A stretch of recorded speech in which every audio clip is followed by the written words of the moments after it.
पे ध्यान रखना थोड़ा आज। हेलो, आज ना कुछ बकलोली करने वाले को तुरंत ब्लॉक कर देना। अरे सर आप लाइव हो?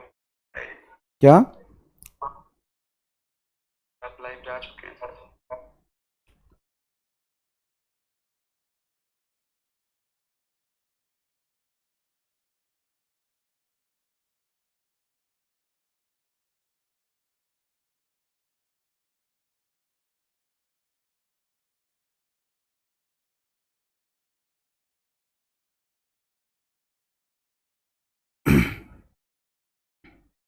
हेलो बच्चों, तो फिर से स्वागत है आपका फिजिक्स वाले के प्लेटफॉर्म में, अर्जुना बैच में। ठीक है साहब, लास्ट लेक्चर जो फर्स्ट लेक्चर था हमारा, उसमें हमने बेसिक ट्रिग्नोमेट्री के बारे में बात किया था। और ट्रिग्नोमेट्री कोई नई चीज नहीं है आपके लिए, ट्रिग्नोमेट्री पहले भी आप पढ़ चुके हैं, ट्रिग्नोमेट्री पहले भी आप पढ़ चुके हैं। तो फटाफट मुझे बता दीजिए, अगर आपका ऑडियो एंड वीडियो दोनों क्लियर है। कमेंट का ऑप्शन ही नहीं है, बस wait wait wait wait wait.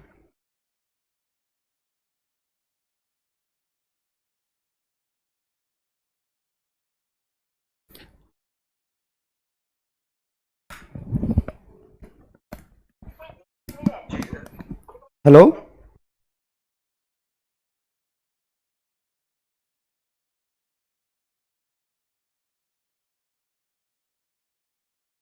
चलो, तो कुछ जेन्युइन डाउट टेलीग्राम में मुझे लगे। बच्चे बोल रहे थे सर जब हम स्मॉल एंगल अप्रोक्सीमेशन लेते हैं तो कैसा होता है। बेटा थोड़ा सा अपना जो हाथ है ना, ये उसको चलाओ, कलम पकड़ो और चलाओ। जब कलम पकड़ के चलाओगे तभी कुछ सीखोगे। हमने आपको साइन थीटा लिखना सिखाया साहब। अब डाउट के बारे में थोड़ा बात कर लेते हैं। सबसे पहले मैंने आपको साइन थीटा लिखना सिखाया, बताओ साइन थीटा क्या होता है। सर साइन थीटा होता है परपेंडिकुलर अपॉन हाइपोटेन्यूज। और कह रहे हो जब छोटा एंगल होगा, तो एक बात काम करना, नहीं समझ आ रहा तो छोटा एंगल बना के देखना कब छोटा एंगल हो जाता है। छोटा एंगल ऐसे होगा, ऐसे होगा। जब ये जितना हाइपोटेन्यूज बेस के पास जाता जाएगा, एंगल उतना छोटा होगा। एंगल उतना छोटा होगा तो ये लेंथ जो बेस है उसको मैं आर बोल देता हूं और हाइपोटेन्यूज को भी आर बोल देता हूं। तो ये जो परपेंडिकुलर है वो आर्क लेंथ के बराबर हो जाएगा। परपेंडिकुलर किसके बराबर होगा? आर्क लेंथ, और आर्क लेंथ होता है आर थीटा। तो परपेंडिकुलर को लिखो आर थीटा और हाइपोटेन्यूज को लिखो आर, कैंसिल होकर sign theta is theta. Sign theta is theta. अब बच्चे बोलते सर कॉस थीटा वाला भी समझाओ। बेटा देखो, सबसे पहली बात, आप जो पढ़ रहे हो वो मैथमेटिक्स नहीं है आपके सिलेबस में। मेरी बात समझिएगा, मैथमेटिक्स आपके सिलेबस में नहीं है। क्या फिजिक्स, केमिस्ट्री, बायोलॉजी के अलावा ऑफिशियली नीट के सिलेबस में क्या मैथमेटिक्स मेंशन है? नहीं। तो फिर हम क्यों पढ़ा रहे हैं? हम आपको मैथमेटिक्स पढ़ा ही नहीं रहे हैं। अरे भाई रामलाल, मैं तुम्हें मैथमेटिक्स पढ़ा ही नहीं रहा। तो सर ई का है? बेटा ई ओ है जो जरूरी पड़ेगा थोड़ा बहुत बेसिक मैथमेटिक्स फिजिक्स को पढ़ते समय। अब कह सकते हो basic mathematics, basic mathematics is a language of physics. अब सर जब हम स्मॉल तभी कुछ सीखो, हमने आपको science, physics, chemistry, biology, right. तो basic mathematics nothing but a language of physics, right. चलो कॉस थीटा देखते हैं। तो इसी तरीके से कॉस थीटा स्मॉल एंगल पे, तो तुम कह रहे हो कि जब एंगल स्मॉल होगा तो थीटा बहुत जीरो होगा। ठीक है, थीटा होगा। उस केस में कॉस थीटा होता है बेस अपॉन हाइपोटेन्यूज। बेस की वैल्यू, सर अगर बेस को आर बोलते हैं तो ये दोनों सेम ही हो जाएगा ऑलमोस्ट, क्योंकि ये परपेंडिकुलर बड़ा छोटा है। मैं जीरो नहीं बोल रहा, मैं एंगल को जीरो नहीं बोल रहा, बहुत छोटा छोटा बोल रहा हूं, लगभग लगभग 1 से 5 डिग्री के आसपास। अब इसमें पीएचडी मत करने बैठ जा कि सर ये कहां तक वैलिड होगा। बोला 5 मतलब 5 तक वैलिड होगा 100%। लेकिन 20-25 डिग्री तक अगर अप्लाई करोगे तो वैल्यू लगभग लगभग सेम आ जाता है। इसका मतलब वो एप्लीकेबल नहीं है, सेम आ जाता है, ऑलमोस्ट सेम आ जाता है, एग्जैक्टली सेम नहीं आता है। बुझाया? तो चलो इधर देखते हैं। ये कैंसिल हो गया, दोनों बराबर थे तो क्या हो जाएगा 1। तो अगर थीटा स्मॉल है तो cos theta is equal to होगा 1। और टैन थीटा क्या होता है? सर टैन थीटा होता है साइन बट्टा कॉस। क्या होता है? साइन बट्टा कॉस। साइन कितना है? सर साइन तो थीटा छोटा है तो साइन थीटा है, साइन थीटा थीटा है, और साइन थीटा का सर थीटा है तो कॉस थीटा को हम बोल सकते हैं 1 है, तो कैंसिल होकर क्या हो जाएगा थीटा। तो स्मॉल एंगल के लिए टैन थीटा और साइन थीटा दोनों बराबर। ये फिजिक्स में कई बार आपको यूज करना है भैया, प्रूफ नहीं करना है यार। दो चीजें हैं मैथमेटिक्स में, फील करा दिया, अब याद रखो इसको। अब कुछ बच्चे पूछ रहे थे कि जब आप सर लिखते हो sine theta is equal to theta, तो थीटा को हम रेडियन में लिखते हैं, चलो ठीक है। तो जब हम इसको कन्वर्ट करेंगे डिग्री में, मान लो ये 2 डिग्री है, sine 2 degree is equal to 2 degree. एक बच्चा तो हद ही करता है, पता नहीं उगांडा के गांव से आया वो कहता है सो देखो साइन 2 डिग्री बराबर 2, मतलब साइन थीटा 2 आ गया। इफ साइन थीटा इज 2, तो कल तो आपने कहा था कि साइन थीटा 1 से ज्यादा ना हो पाई, sine theta can not be greater than 1। Sir हमने तो 2 ले आया, आय हाय हाय, ना लिखोगे तो डिग्री में, कन्वर्ट करना पड़ेगा रेडियन में। अगर थीटा अकेला कहीं घूम रहा है तो, थीटा अकेला कहीं घूम रहा है तो इसको रेडियन में कन्वर्ट करना पड़ेगा। तो 2 डिग्री को रेडियन में कन्वर्ट करेंगे। तो रेडियन में कन्वर्ट करने के लिए कैसे करते हैं, तो ऊपर लीजिए pi radian is equal to 180 degree, तो आ जाएगा पाई बाई 90। अब सर हम यहां रेडियन लिखें या बिना रेडियन के आंसर दें, क्योंकि कई जगह बिना रेडियन के आंसर होता है और आप यहां रेडियन लिख रहे हो। तुम लिखो ना लिखो एक ही बात है सर, ऐसे कैसे यूनिट हटा देंगे। सिर्फ और सिर्फ पूरी फिजिक्स, पूरी केमिस्ट्री, पूरी दुनिया में सिर्फ एक ही फिजिकल क्वांटिटी है थीटा, जो कहता है लिखो या ना लिखो मेरा यूनिट कोई दिक्कत नहीं करता मैं। इसीलिए तो हम थीटा को, एंगल को फंडामेंटल फिजिकल क्वांटिटी भी नहीं कहते और ड्राइव भी नहीं कहते। इसीलिए यही कारण है। चलो मैं एग्जांपल बताता हूं, मैं फील करना, यहां पे मजा आ जाएगा, एकदम मोक्ष मिल जाएगा। बहुत अच्छे बच्चों ने यह डाउट पूछा था, मैं आपको समझा दूंगा, सुनो ध्यान से। क्या तुम लिखते हो arc length is equal to radius into theta? यह फॉर्मूला सही है, 100% सही है। तो एक बात बताओ, यहां पे लेंथ है, ये लेंथ को किस यूनिट में लिखोगे सर? मीटर में लिख लेंगे। और रेडियस भी एक लेंथ होता है, ये भी मीटर में लिखेंगे। तो थीटा को किस में लिखोगे सर? वो रेडियन में आएगा। तो इधर मीटर उधर मीटर इंटू रेडियन, तो बराबर के दोनों तरफ यूनिट तो सेम होना चाहिए, हमेशा होता है, लेकिन थीटा के केस में नहीं होता सर। थीटा के केस में ये फेल हो जाता। हां, इसीलिए थीटा को हम एक अलग तरह का फिजिकल क्वांटिटी कहते हैं। कोई फर्क नहीं पड़ेगा, आप चाहो रेडियन में लिख दो या डिग्री में लिख दो, कोई इशू नहीं है। डन, बहुत अच्छे से फील आया इस बात का। देखो नहीं तो एग्जांपल है, जीता जाता एग्जांपल है। तेरा ध्यान यहां क्यों नहीं गया? तो यहां भी पकड़ सकता था। ओए मास्टर इधर आ, ये बता कैसे, इधर मीटर उधर मीटर इंटू रेडियन। तो सुन बेटा रामलाल, थीटा को रेडियन में लिखो या ना लिखो कोई फर्क नहीं पड़ता है। क्लियर है ये बात? डन। अब एक बात और, एक डाउट और था कि सर tan थीटा का जो लिमिट है, कहीं से कहीं पढ़ लिए होगे तुम कि सर आपने लिखा था -∞ से +∞। कहीं पे लिखते हैं कि tan 90 डिग्री जो होता है वो नॉट डिफाइंड है, वो डिफाइंड है ही नहीं। tan 90 डिग्री की वैल्यू आपने बोला था इन्फिनिटी, कहीं कहीं लिखता है नॉट डिफाइंड। एक बात बताओ, इन्फिनिटी क्या है? What is infinity? Infinity itself is not defined. Infinity का खुद का डेफिनेशन है, infinity is not defined. Infinity defined नहीं है।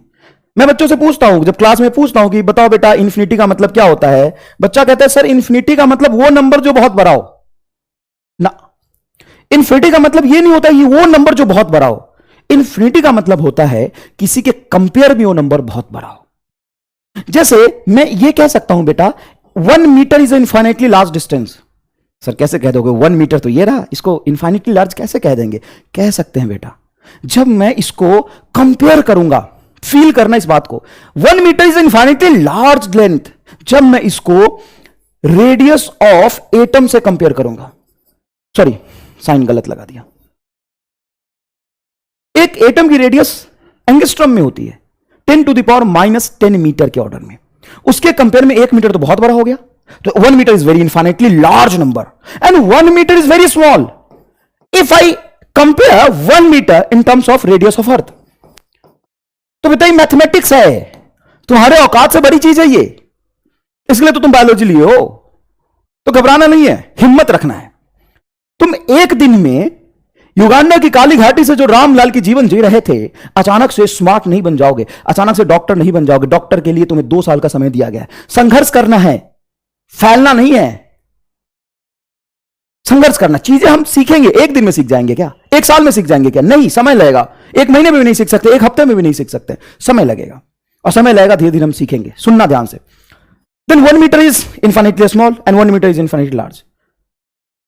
तो कंपेरेबल वैल्यू, अब देखो यहां पे tan 90 की वैल्यू, tan 90 की वैल्यू से 90 से छोटा कम एंगल रखू ना, तो ये 1 2, क्योंकि sine theta cos theta tan theta की वैल्यू नॉर्मल 45 डिग्री पे 60 डिग्री पे 1 2 के कंपेयर आता है, ये बहुत लार्ज आ जाता है, बहुत लार्ज, और बहुत लार्ज 1 2 3 के कंपेयर में बहुत बड़ा नंबर आ जाता है, 200 400 500 600 800 900 1000 ऐसे चला जाता है 85 86 87 डिग्री पे, तो हम उसको कह देते हैं इनफाइनाइट है।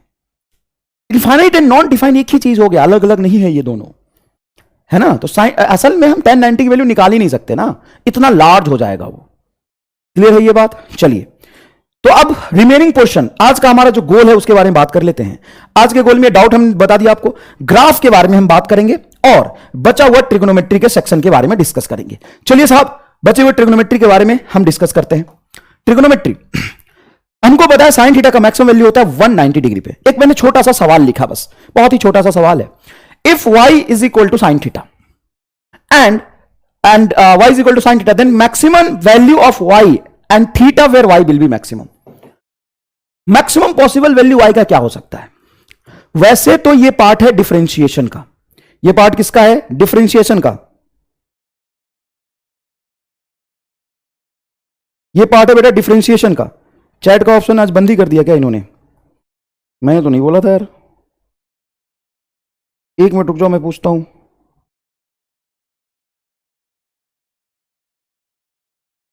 और हाई कंसंट्रेशन से पढ़ाई करो, बकलोली मत करो। चलो देखो, समझना यहां पे समझना यहां पे कि हम जब यहां पे लिख रहे हैं y is equal to sine theta, तो असल में डिफरेंशिएशन का पार्ट है। देखो, इंटीग्रेशन का कुछ एप्लीकेशन डिफरेंशिएशन, सॉरी, ट्रिगोनोमेट्री का कुछ एप्लीकेशन डिफरेंशिएशन में होता है, डिफरेंशिएशन का कुछ एप्लीकेशन ट्रिगोनोमेट्री में है, कुछ ट्रिगोनोमेट्री का एप्लीकेशन ग्राफ में होता है, कुछ ग्राफ का एप्लीकेशन है। तो कोई चीज तो पहले हमें पढ़ना ही पड़ेगा ना। तो ये मैक्सिमा मिनिमा का कंसेप्ट के लिए चिंता मत करो, वो मैं आपको पढ़ाऊंगा ग्राफ डिफरेंशिएशन पढ़ाने के बाद। कब कोई चीज मैक्सिमा होता है, कब मैक्सिमा होता है, उसका कंसेप्ट डिफरेंशिएशन पढ़ाने के बाद आएगा। साफ साफ शब्दों में कह रहा हूं मैं, लेकिन फिर भी मैंने यहां लिखा है। तो यहां लिखा है तो यहां पे थोड़ा सा समझो कि y is equal to sine theta लिखा है। चलो ठीक है, तो y की मैक्सिमम वैल्यू कब होगी?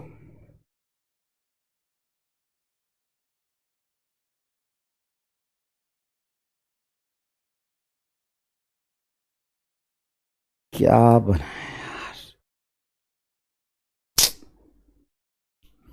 वेट, y की मैक्सिमम वैल्यू कितना होगी? तो बेटा y इज इक्वल टू, इस तरफ लिखा है साइन थीटा, मैं मैक्सिमम वैल्यू पता करना चाहता हूं। तो y का मैक्सिमम पॉसिबल वैल्यू तभी होगा जब इधर राइट हैंड साइड में साइन थीटा का मैक्सिमम वैल्यू होगा। और साइन थीटा की मैक्सिमम वैल्यू कितनी होती है? 1 होती है। साइन थीटा की मैक्सिमम वैल्यू 1 होती है, तो साहब ये आ जाएगा 1, कोई खास बात नहीं, ये आ जाएगा 1। If sine theta is equal to 1, then it is the maximum value of sine theta. और ये मैक्सिमम वैल्यू साइन थीटा की 1 कब होगी? जब थीटा 90 डिग्री होगा। तो इसका जवाब होगा, फंक्शन में कुछ और नहीं है, सिर्फ साइन थीटा ही है। तो y का मैक्सिमम वैल्यू कितना हो सकता है? y is equal to sine theta ही तो है। फंक्शन का मतलब बच्चे पूछ रहे थे, फंक्शन का मतलब फॉर्मूला, वैसा फॉर्मूला जिसमें नंबर आए, x, कोई वेरिएबल x, x स्क्वायर, उसको अलजेब्रिक फंक्शन कहते हैं। वैसा फॉर्मूला, फंक्शन का स्टैंडर्ड नाम है फॉर्मूला, फॉर्मूला को ही हम फंक्शन कहते हैं। वैसा ऑडियो एंड वीडियो क्लियर है क्या? चलिए, चैट मेरे पास नहीं आ रहा था अभी, बता देना मुझे ऑडियो वीडियो सब क्लियर है।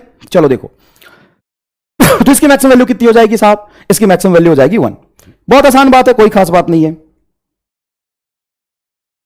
Good evening, good evening, good evening. तो देखो, अब यहां पे हम बात करते हैं, एक सवाल है, ट्रिगोनोमेट्रिक फंक्शन है y is equal to sine 2 theta, then maximum and minimum value of theta, sorry find then maximum value of y and theta where y will be maximum. यहां पे कई बच्चे बोलेंगे सर अंग्रेजी नहीं समझ में आ रहा है, सवाल नहीं समझ में आ रहा है। Yes, thank you so much, बहुत बढ़िया बेटा, बहुत बढ़िया, बहुत बढ़िया। Yes yes yes yes yes, अरे जोरदार जोरदार। चलो, अब मुझे पता चल गया चल रही है। मुझे अभी तक पता ही नहीं था कि चल रही कि नहीं चल रही, इसीलिए मैं थोड़ा डर रहा था कि साहब हम मेहनत कर रहे हैं, तुम्हारे तक पहुंच रहा है कि नहीं पहुंच रहा। अब आ जाओ, अब समझ आगे चल रही है।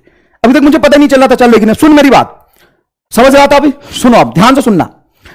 यहां पे y is equal to sine 2 theta लिखा है, तो कई लोग कई किताब में यहां पे कर देते हैं पूरी मजदूरी और कहते हैं साहब इसको हमको डिफरेंशिएशन इंटीग्रेशन से करना पड़ेगा। सही बात है, करना होता है, लेकिन हर जगह नहीं, हर जगह नहीं।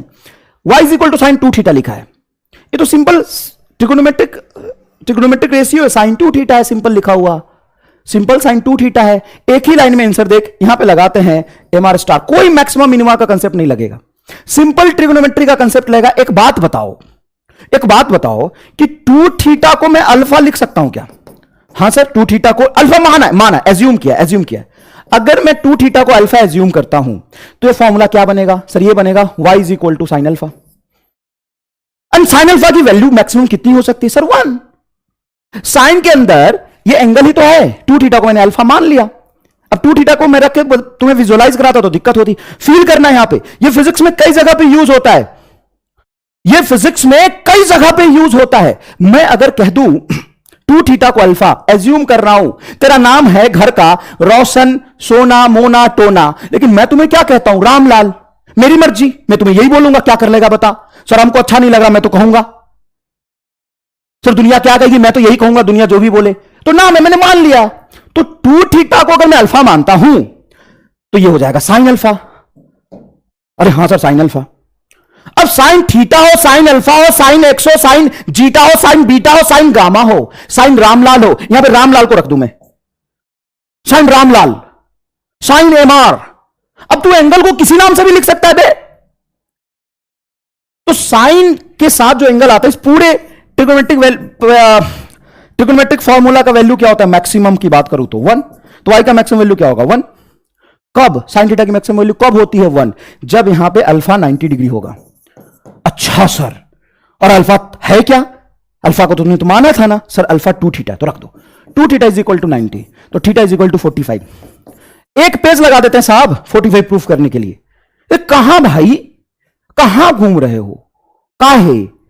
चीजों को आसान बनाना है, मुश्किल नहीं। चीजों को आसान बनाना है, मुश्किल नहीं। देखो बताओ, ये फील आया कि नहीं आया तुम्हें? कुछ नहीं किया हमने, डिफरेंशिएशन इंटीग्रेशन हर जगह नहीं लगता यार। हां, प्रॉपर सॉल्यूशन इसका, प्रॉपर सॉल्यूशन उसका उसी से होता है।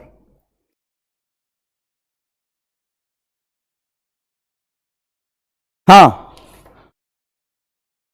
रामलाल की वैल्यू कितना होता है? सुन, साइन रामलाल की मैक्सिमम वैल्यू 1 होगी।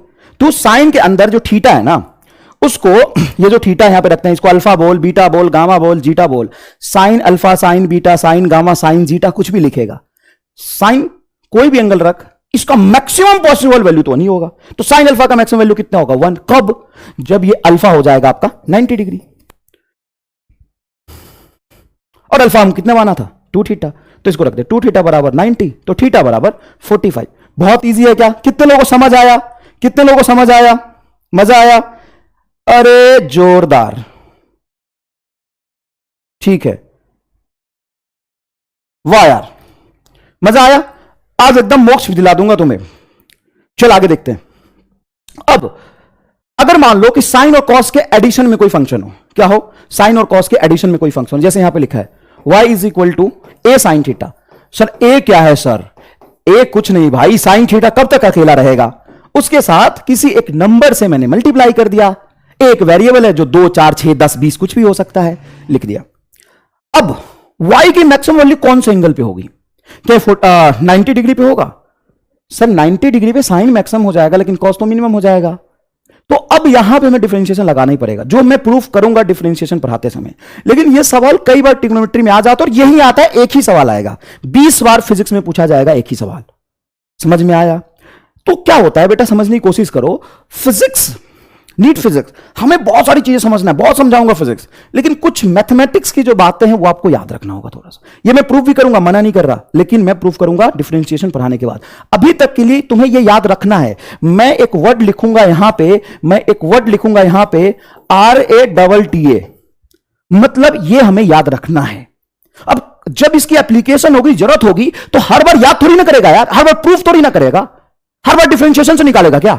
नहीं, मैं पढ़ा के एक्सपीरियंस है मुझे, ये तुम्हें डायरेक्ट यूज करना। और कैसे? देखो यहां पे y की मैक्सिमम वैल्यू हो जाएगी root under a square plus b square plus sine के साथ। और इसकी मिनिमम वैल्यू क्या होगी? y की मिनिमम वैल्यू होगी। डिफरेंशिएशन में प्रूफ करेंगे, मैं बार बार बोल रहा हूं, कोई बकलोली नहीं करेगा सर अभी करो, अभी डिफरेंशिएशन में करेंगे, इसको याद रख लेना। माइनस ए स्क्वायर प्लस बी स्क्वायर, ये एज इट इज फिजिक्स में n number of times use होगा। ए क्या है? साइन का मल्टीप्लायर। बी क्या है? कॉस का मल्टीप्लायर। समझ में आया? सर ये क्या है? सर ये क्या है? ये है formula. Formula formula y is equal to A sine theta plus B cos theta है। समझ में आया कि नहीं आया? अब इस पे सवाल कैसे पूछे जाते हैं? जैसे कहीं लिखा है y is equal to 3 sine theta, 3 sine theta plus 4 cos theta. तो बेटा ये समझो कि यहां पे ए के यहां पे जब मैंने फंक्शन लिखा तो इसको सेंटर फंक्शन से कंपेयर करो। ए साइन थीटा लिखा था प्लस बी कॉस थीटा लिखा था, तो इसका मैक्सिमम वैल्यू कितना हो जाएगा? इसका मैक्सिमम वैल्यू हो जाएगा रूट अंडर प्लस, मैक्सिमम की बात करूंगा तो आगे लगाओगे प्लस ए की वैल्यू कितना है मेन इक्वेशन में, सवाल में 3, बी की वैल्यू क्या है 4, तो इसको लिखेंगे हम 3 का होल स्क्वायर प्लस 4 का whole square. Root under 9 plus root 16 root 25, root 25 is 5, तो प्लस 5 आ जाएगा इसका मैक्सिमम वैल्यू। और इसका जो मिनिमम वैल्यू होता है माइनस ऑफ दिस टर्म, तो ये हो जाएगा आपका -5। क्लियर है क्या? कितने लोगों को ये बात समझ आया?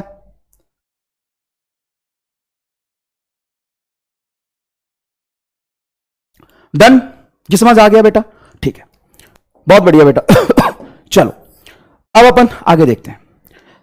आगे देखने से पहले एक चीज यहां पे अपन आपको याद दिला दे। लास्ट लेक्चर में लास्ट में जो मैंने फॉर्मूला बताया था, लास्ट में फॉर्मूला बताया था साइन ए प्लस बी का, तो याद रहना चाहिए बेटा। साइन ए प्लस बी का फॉर्मूला है बेटा साइन ए इंटू कॉस बी। कोई बात नहीं, ढंग से समझाऊंगा, जरूरत पड़ेगी तो एक्स्ट्रा क्लास ले लूंगा, लेकिन ढंग से समझाऊंगा, जल्दीबाजी नहीं, ढंग से चीजों को समझने की कोशिश करो बेटा। प्लस सॉरी, हाँ सही तो लिखा है, sine B into cos A. Sign बड़ा ईमानदार है, वो कहता है, साइन बड़ा ईमानदार है, वो कहता है कि हमको 2 एंगल दोगे तो मेरा भाई है कॉस। साइन अपने कॉस को भाई मानता है, कहता है मुझे 2 एंगल दिया आपने ए और बी, तो एक एंगल दे दूंगा मैं साइन को, साइन खुद रखेगा एक एंगल दे देगा कॉस को, प्लस साइन दूसरा ले लेगा, कॉस को पहला दे देगा। यहां पे इफ आई एज्यूम ए बराबर बी बराबर थीटा, ए और बी एंगल दोनों सेम हो, ए और बी एंगल दोनों सेम हो, तो साइन ए थीटा प्लस थीटा क्या हो जाएगा sir? 2 theta. Theta plus theta क्या हो जाएगा? 2 थीटा इज इक्वल टू, ये साइन थीटा ये कॉस थीटा, क्योंकि ए और बी दोनों ही अगर थीटा थीटा है तो ये साइन थीटा ये कॉस थीटा, तो दोनों टर्म ये सेम आएंगे। तो आप इसको लिख सकते हो 2 sine theta into cos theta. Physics में n नंबर ऑफ टाइम्स ये यूज होगा। तो फिर से जब ये यूज करना होगा, साइन 2 थीटा की वैल्यू जब पुट करोगे तो फिर यहां से ड्राइव करोगे कि याद रहना चाहिए? बता, n नंबर ऑफ टाइम्स। और याद अभी तुरंत नहीं होगा, अभी तुरंत से याद हो जाएगा क्या यार? नहीं, 4 बार यूज करोगे तो अपने आप याद हो जाएगा। मैं भी जब पढ़ता था तो छोड़, जब मैंने पढ़ाना शुरू किया था 2013 से, जब मैंने पढ़ाना शुरू किया था, हां बिल्कुल सही बात बोल रहे हो, अगले साल ना 2 बैच बनाऊंगा, एक युगांडा वालों का, दिमाग से पैदल विद्यार्थियों का अलग है ना, युगांडा वालों का, काली घाटी वालों का अलग, और भारतवासियों का अलग, अलग अलग बैच बनाना पड़ेगा अगले साल से। दोनों एक ही में घुस जाते हो तो भजन मचाते हो तुम। चलो इधर देखो, तो बताओ, हाँ मैं कहानी सुना रहा था, जब मैं पढ़ाना शुरू किया था ना तो मुझे यह फॉर्मूला याद ही नहीं रहता था। अब तू सोच, जब मैंने पढ़ाना शुरू किया था ना तो शायद तू पहली दूसरी में पढ़ रहा होगा, वो छोड़, मेरी मतलब मैं उस समय पास कर चुका था, जो भी था पढ़ाई पूरी कर चुका था, उस समय मुझे वैल्यू याद ही नहीं रहता था। जब मुझे उस समय याद नहीं रहता था तो क्या आप एक बार पढ़ोगे याद हो जाएगा? Be honest, be honest. मैं तुमसे ये उम्मीद नहीं करूंगा कभी भी कि तू एक क्लास में पढ़ के याद रख ले, नहीं हो जाएगा। और तुम भी घबराना मत, तुम इंसान हो, इंसान की फितरत है भूलना। अब इसका एडवांटेज मत लो, ये समझने की कोशिश करो, जब तुम हम पढ़ाएंगे ना तो मैं भी इंसान हूं, मैं पूरी जान लगा के पढ़ाने की कोशिश करता हूं, 100% देने की कोशिश करूंगा, लेकिन हूं तो इंसान, भगवान तो नहीं हूं। 99% पढ़ा पाऊंगा, लेकिन पूरी जान लगा के छोड़ूंगा कुछ नहीं, खूब जान लगा के पढ़ाऊंगा। अब तू कितना भी जान लगा दे, लेकिन उसमें से कितना सीख पाएगा? 70-80%। कुछ डाउट रहेंगे, और जेन्युइन डाउट रहेंगे, और डाउट की तरफ पूछना बेटा, कोई दिक्कत नहीं है। अब तुम एक दिन बाद जब डीपीपी सॉल्व करोगे तो पता है तुम्हें कितना याद रहेगा? 60%। अरे यार, हां। और अगर तुमने उस दिन डीपीपी सॉल्व नहीं किया, 2 दिन बाद डीपीपी सॉल्व किया, तो तुम्हें याद रहेगा मात्र 20 to 30%। अब बताओ 20-30% से डीपीपी सॉल्व होगा? नहीं, डाउट आएंगे। और अगर तुमने 4 दिन का गैप दे दिया तो मैंने जितना भी पढ़ाया था उसका -10% याद रहेगा। -10% याद रहेगा, मतलब जो पढ़ाया था उसका उल्टा सीख लोगे एक हफ्ते बाद। तो सीक्वेंस में अप टू डेट रहो। और इंसान हो तो दिक्कत होगी, पढ़ोगे तो डाउट आएगा, नहीं पढ़ोगे तो डाउट नहीं आएगा। सीधी सी बात है। समझ में आया कि नहीं है? तो देखो, ये फॉर्मूला अपने को क्या रखना है, कोशिश करना याद करने का। बस याद हो जाए तो अच्छी बात है, नहीं तो टाइम के साथ यूज करेंगे तो याद हो जाएगा। नेक्स्ट, कॉस थीटा वाली फॉर्मूला बताओ। कॉस थीटा प्लस थीटा रख दो घर में, तो ये कॉस 2 थीटा। और कॉस थीटा का फॉर्मूला क्या होता है? तो कॉस को 2 एंगल देते, दोनों अपने पास रख लेता है। तो cos tan to cos theta ये हो जाएगा बेटा कॉस स्क्वायर थीटा। गलती से मत बोलना, ये समझ नहीं है, मैं डायरेक्ट यूज कर रहा हूं, पिछली बार फॉर्मूला बता चुका था। ये होता है cos theta, cos A into cos B. ए और बी दोनों थीटा है, तो cos A into cos B, तो ये हो जाएगा cos square theta minus sine square theta. तो ये कॉस 2 थीटा का फॉर्मूला बन गया। क्या बन गया? Cos square theta minus sine square theta.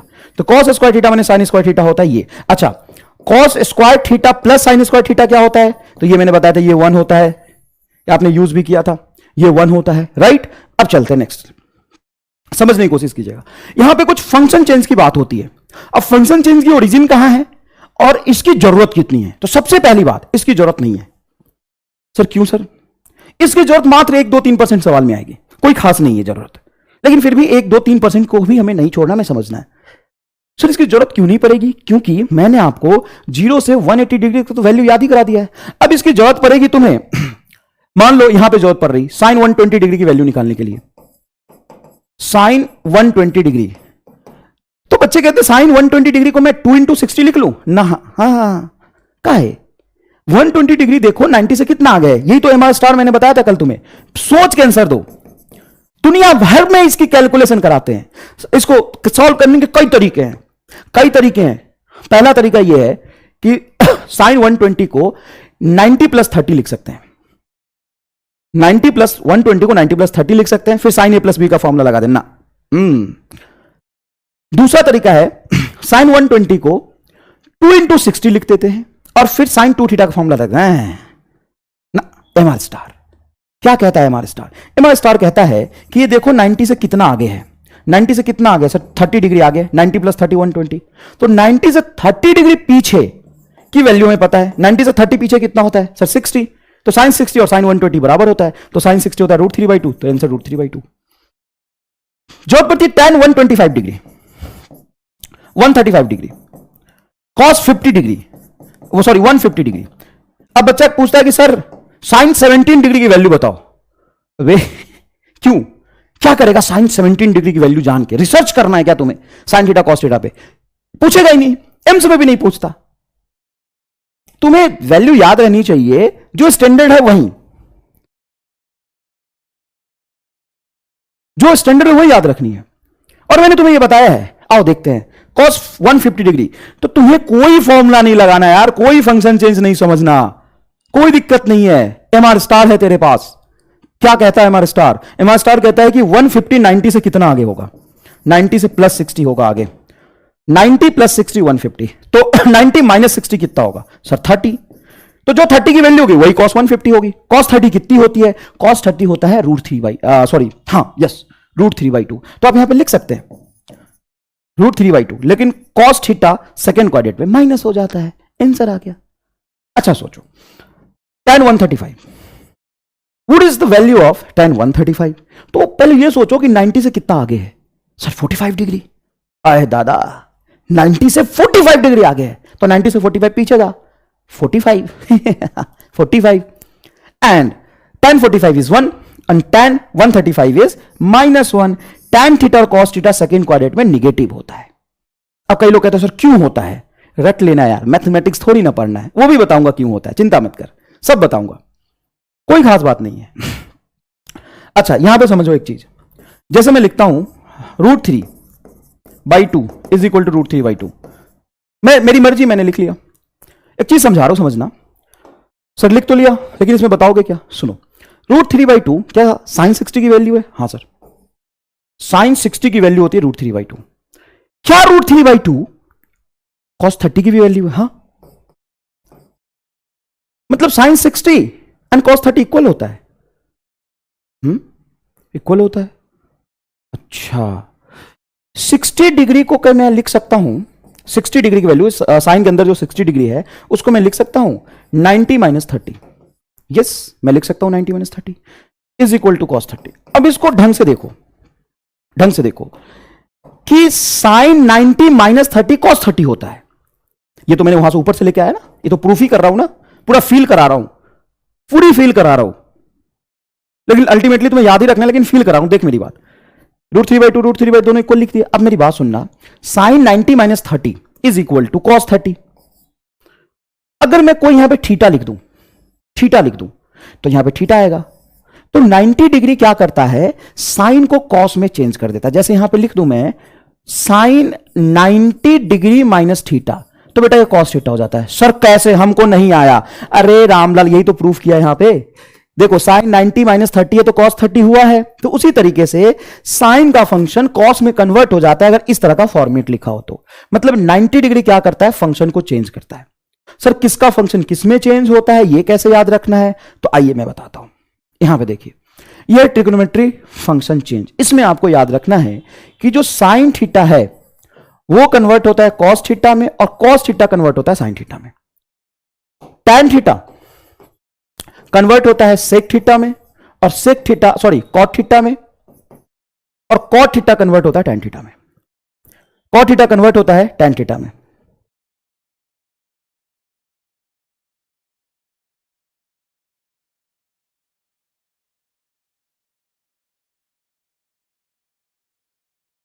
अच्छा, ये कंप्लीमेंट्री एंगल आपको 10th में पढ़ा दिया होगा, बिल्कुल सही बात है, वेरी गुड। अब तुम सेक और कॉसेक की बात करोगे, फिजिक्स में कोई जरूरत नहीं है, कहीं भी सेक और कॉसेक इतना नहीं आता। सेक और कॉसेक आता तो tan सेक tan कॉसेक आएगा, तो उससे काम चल जाएगा। ये फंक्शन चेंज उसका नहीं देखना, बस तुमको साइन कॉस में कन्वर्ट होता है, कॉस साइन में होता है, tan कॉट में होता है, कॉट tan में होता है।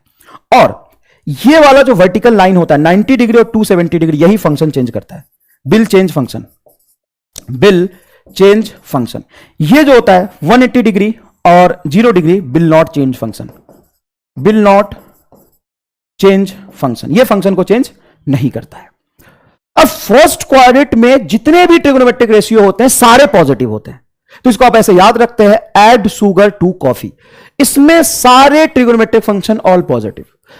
सेकेंड क्वाड्रेंट में अगर एंगल लेके चले जाओगे, सेकेंड क्वाड्रेंट में एंगल लेके चले जाओगे, तो इसमें add sugar sine theta positive होता है, कॉस और tan निगेटिव होता है। साइन पॉजिटिव है तो 1/sin भी पॉजिटिव होगा, मतलब cosec थीटा पॉजिटिव होगा। इसमें tan पॉजिटिव होता है, tan थीटा पॉजिटिव होता है, इसमें cos थीटा पॉजिटिव होता है, इसमें cos थीटा पॉजिटिव होता है, cos theta and sec theta positive होता है। तो कई बार बच्चे पूछते हैं सर हमको नहीं आया, तो देख मैं बताता हूं कैसे आएगा। इसमें साइन पॉजिटिव है लेकिन कॉस नेगेटिव क्यों है? क्योंकि जब यहां से एंगल बनाओगे, 90 से ज्यादा एंगल ले जाओगे, तो इस क्वाड्रेंट में तेरा ये ऊपर वाला एक्सिस पॉजिटिव रहा लेकिन बेस नेगेटिव हो गया, बेस नेगेटिव हो गया, तो बेस अपॉन हाइपोटेन्यूज, और बेस नेगेटिव हो जाएगा, इसलिए यहां पे कॉस और tan नेगेटिव हो जाता है। यहां पे कॉस और साइन दोनों नेगेटिव होता है, लेकिन tan पॉजिटिव क्यों हो जाता है? क्योंकि tan थीटा होता है परपेंडिकुलर अपॉन बेस, तो इसका परपेंडिकुलर भी negative, minus Y X axis और माइनस वाई एक्सिस, इसलिए यहां पे tan पॉजिटिव होता है। तो आपको याद रखना, add sugar to coffee, add sugar to coffee, clear है? अब चलो, इसमें जितने भी ट्रिग्नोमेट्रिक फंक्शन होंगे वो पॉजिटिव होंगे, और 90 degree will change the function. इतना याद रखना, 270 की जरूरत ही नहीं पड़ेगी फिजिक्स में, मैं तुम्हें मैथमेटिक्स नहीं पढ़ा रहा, याद रख। चल यहां पे देखो, साइन 90 माइनस थीटा भी मैंने बताया था, ये कौन से क्वाड्रेंट में है? तो 90 से अगर थीटा सबट्रैक्ट करूंगा तो ये फर्स्ट क्वाड्रेंट में चला जाएगा, और फर्स्ट क्वाड्रेंट में साइन कैसा होता है? फर्स्ट क्वाड्रेंट यहां पे लिख ले, साइन कैसा होता है? पॉजिटिव, तो यहां पे क्या लिखेगा? कॉस थीटा, क्योंकि साइन थीटा 90 माइनस थीटा, तो 90 डिग्री फंक्शन को चेंज करके कॉस में कन्वर्ट कर देगा। अब है बेटा ये cos 90 माइनस थीटा, तो ये साइन थीटा, जब तक फर्स्ट क्वाड्रेंट में रहेगा तो साइन कॉस में, कॉस साइन में कन्वर्ट हो जाएगा, और यहां पे कोई भी निगेटिव साइन नहीं आएगा। साइन 90 प्लस थीटा, तो यहां पे वैल्यू किसकी लिख रहे हैं हम? साइन थीटा की। सेकेंड क्वाड्रेंट में गया कौन है? साइन थीटा, और साइन थीटा सेकेंड क्वाड्रेंट में पॉजिटिव होता है और 90 डिग्री फंक्शन को चेंज करता है। दो बातें याद रखनी है, कौन से क्वाड्रेंट में गए हम? सर सेकंड क्वाड्रेंट में।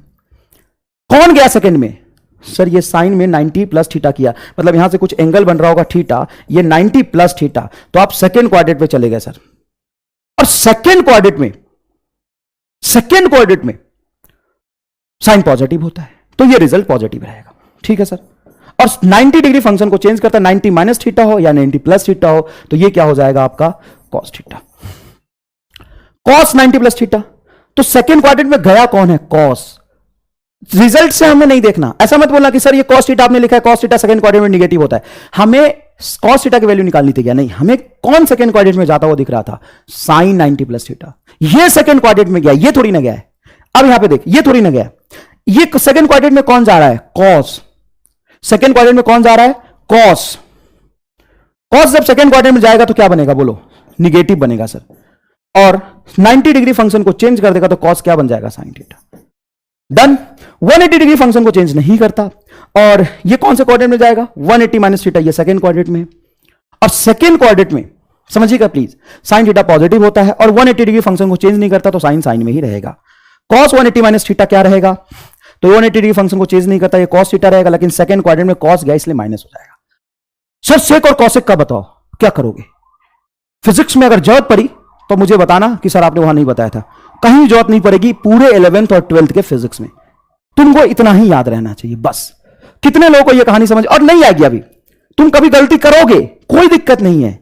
ये गलती करोगे जब ये 5 मिनट का वीडियो देखना, तुम्हें समझ आ जाएगा कि कहां गलती हो रहा है। तुम्हें हमेशा इसको देखना है कि ये कौन से क्वाड्रेंट में जा रहा है, इसका साइन डिसाइड होगा, रिजल्ट का नहीं। मैं भी करता था ना, तो मैं कहता सर समझ नहीं आया, मैं इसको माइनस लिख देता था। अरे भैया वो तो रिजल्ट है, तुम्हें कैसे पता रिजल्ट क्या होगा? तुम तो इसके बारे में बात करो ना, पहले इसके बारे में बात करो। कितने लोगों को समझ आया ढंग से बताना?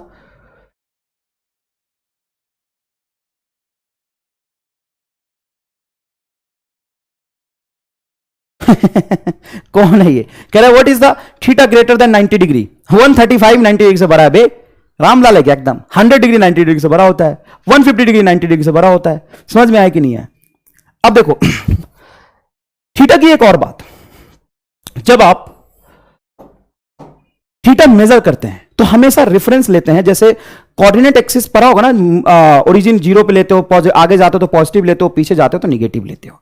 उसी तरीके से जब आप एंगल मेजर करते हो तो रेफरेंस लाइन हमेशा एक्स एक्सिस से एंगल हम मेजर करते हैं, और एक्स एक्सिस से एंटी क्लॉकवाइज जब जाते हैं तो एंगल को लेते हैं हम पॉजिटिव, एंटी क्लॉकवाइज आते हैं तो एंगल को लेते हैं हम positive in anti clockwise direction, in anti clockwise.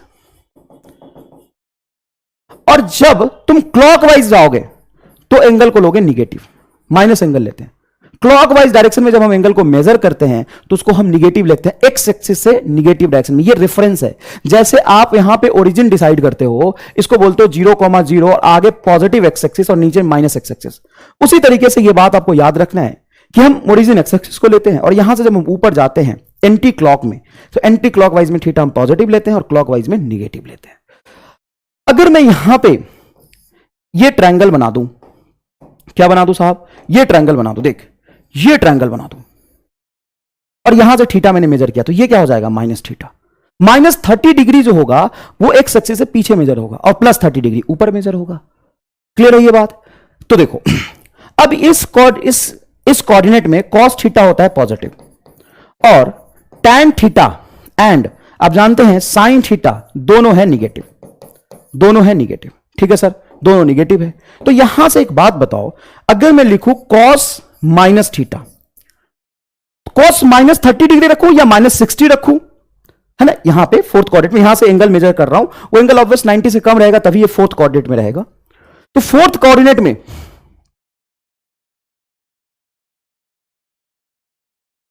Great great, बहुत बढ़िया, सबको समझ आ रहा है? ठीक है। देखो बेटा, फोर्थ कोऑर्डिनेट में जब मैं यहां पे बात करूंगा तो देखो इसमें कॉस पॉजिटिव होता है, तो यहां पे एंगल मेजर करते जाके मैं माइनस 30 मेजर करूं या माइनस 60 करूं, माइनस 30 करूं, तो कॉस तो पॉजिटिव ही रखेगा उसको। तो कॉस माइनस थीटा की वैल्यू, कॉस माइनस थीटा की वैल्यू कॉस थीटा के बराबर होता है, इसलिए इसको कहते हैं कॉस थीटा हमेशा इवन रिजल्ट देता है। उसके अंदर अगर तुम थीटा को यहां पे फोर्थ क्वाड्रेंट भी इवन देता है, थीटा को पॉजिटिव रखोगे तो पॉजिटिव देगा, यहां पे थीटा को निगेटिव रखोगे तो भी वो पॉजिटिव देगा।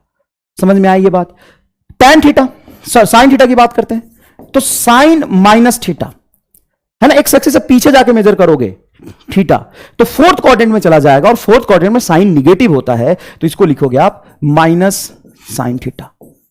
माइनस साइन थीटा कोई रॉकेट साइंस नहीं है यार, फोर्थ क्वाड्रेंट में 6 बार बोल चुका हूं कॉस पॉजिटिव रहता है, तो यहां पे कॉस माइनस 30 की वैल्यू कितनी होगी, कॉस 30 के बराबर, कॉस 30 के बराबर।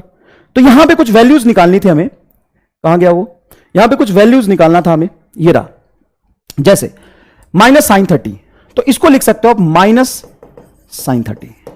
साइन माइनस 30 डिग्री है, फोर्थ क्वाड्रेंट में चला गया वो एंटी क्लॉकवाइज मेजर करके, तो आप यहां पे लिखेंगे इसको आप माइनस 30 डिग्री, और साइन 30 की वैल्यू होती है हाफ, तो ये रिजल्ट हो जाएगा आपका सिंपल माइनस हाफ।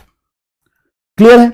अच्छा, इसको देखो, साइन साइन 390 डिग्री साहब, 390 डिग्री की वैल्यू कैसे निकालेंगे, तो 360 प्लस 30, 360 प्लस 30 लिख सकते हैं, ठीक है सर। अब यहां पे 360 is equal to 0 degree, 0 degree भी यही है, और घूम के एक रोटेशन करके आओगे तो 360 डिग्री होता है, तो 0 डिग्री की वैल्यू और 360 डिग्री की वैल्यू एक ही जैसा है, तो इसको आप 0 बोल सकते हो, और इसको 0 बोलोगे तो ये साइन 30 हो जाएगा, तो साइन 30 की वैल्यू कितनी होती है, हाफ होता है, भी आंसर आएगा। क्लियर है ये बात? एक वैल्यू और यहां पे बच गया, साइन 2 पाई बाई 3, इसको देखो कैसे सॉल्व करेंगे, साइन 20 पाई बाई 3 था, 20 पाई बाई 3 था, यहां पे देखना 20 पाई बाई 3, इसकी वैल्यू कैसे निकालोगे बताओ, 20 पाई बाई 3 कैसे निकालेंगे, तो देखना ध्यान से, इसको दो एंगल में बाइफरकेट करना पड़ेगा। क्या मैं 20 पाई को लिख सकता हूं, 20 पाई को लिख सकता हूं sine 21 pi minus pi by 3, अरे भाई 20 पाई को तो लिख ही सकता हूं ना मैं, 20 पाई को तो लिख ही सकता हूं ना मैं, तो ये हो जाएगा बेटा sine 21 pi by 3 minus pi by 3, जंग से समझना, साइन 21 पाई बाई 3 हो जाएगा आपका 7 पाई और माइनस पाई बाई 3। अब यहां से फील करो इस बात को कि 0 डिग्री से जब तुम यहां पे मेजर करते हुए चलोगे तो पाई रेडियन यहां पे पहुंच तो आधा रोटेशन में, यहां पे पाई रेडियन पहुंच, तो फिर घूम के यहां तक आओगे तो ये 3 पाई हो जाता है, फिर घूम के आओगे तो 7 पाई हो जाता है, सॉरी 5 पाई हो जाता है, फिर 7 पाई हो जाता है, तो जितने भी ऑड पाई होते हैं, पाई देखो फिर से मैं समझाता हूं, यहां पे चिंता मत करो, फिर से समझाता हूं, देख इधर, मान लो ये 0 डिग्री है, पूरे रोटेशन में 2 पाई रेडियन एंगल चलता है, तो आधे रोटेशन में पाई सर, यहां पे पाई होता है। अब यहां से फिर यहां तक आऊं तो 2 पाई हो जाएगा, फिर पाई चलूं तो ये कितना कहलाएगा, 3 पाई। तो पाई और 3 पाई पे ट्रिग्नोमेट्रिक रेशियो साइन कॉस की वैल्यू सेम आती है। फिर से एक रोटेशन घूम के जाऊं तो 5 पाई, फिर से एक बार घूम के आऊं तो 7 पाई, तो 7 पाई और पाई एक ही बात है।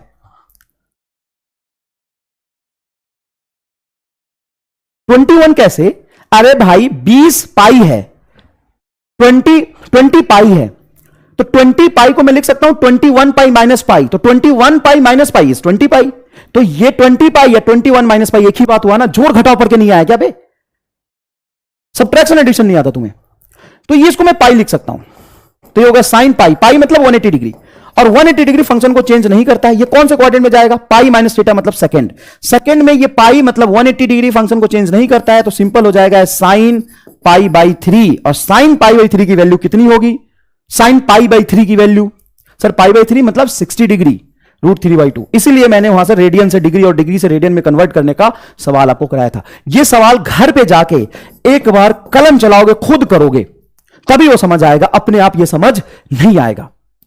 अब आते हैं कुछ, जैसे मैंने बोला अलजेब्रिक फंक्शन, अरे कुछ नहीं, अलजेब्रिक फंक्शन मतलब एक फॉर्मूला, और कुछ नहीं होता है, जिस फॉर्मूले में नंबर होंगे, जिस फॉर्मूले में क्या होंगे, नंबर होंगे।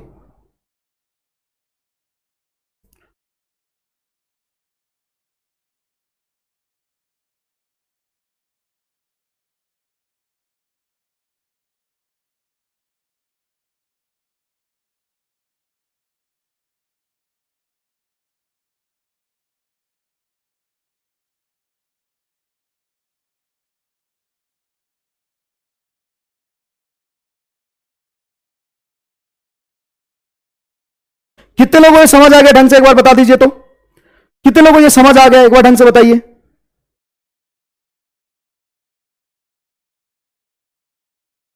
कितने लोगों को ये समझ आया, एक बार बता दीजिए।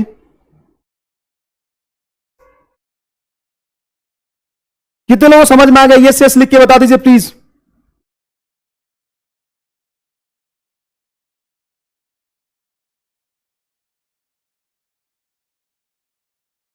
कितने लोगों को समझ आ गया एक बार बता दीजिए।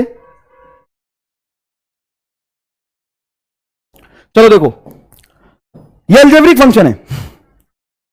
यस, अरे लाला जब समझ आता रहता है तुम लोग भी yes yes yes yes yes yes, okay, आ गया, बिल्कुल आ गया, बिल्कुल आ गया।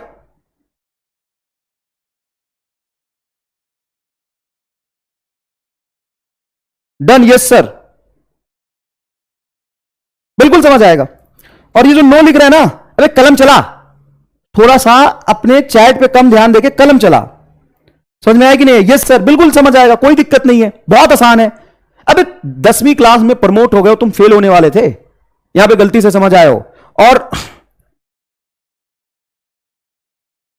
यस, सबको समझ आ गया, गुड, सबको समझ आ गया। चलो अब यहां पे सॉल्व करते, देखो ये एक फॉर्मूला दिया हुआ है, एक रिलेशन दिया हुआ है कि इफ ऐसे क्वेश्चन आ जाता है a1/a2 इज इक्वल टू 7/3, ये फॉर्मूला दिया हुआ है a1/a2 इज इक्वल टू 7/3। तो हमें क्या करना है, हमें वैल्यू निकालना है a1 प्लस a2 बटा a1 माइनस a2 की वैल्यू निकालना है। सर ये कैसे होगा? तो देखना ध्यान से, एक बार समझना कि ऊपर लिखा है a1 plus a2 divided by a1 minus a2, तो ये तो लास्ट क्लास में ही मैंने कराया था, इसी के जैसा हो गया। यहां पे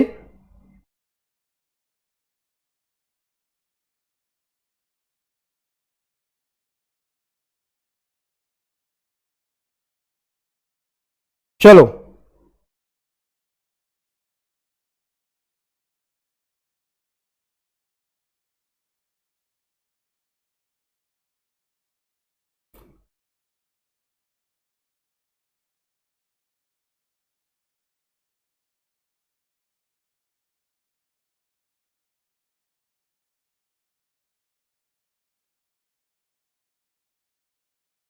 बहुत मारूंगा अभी,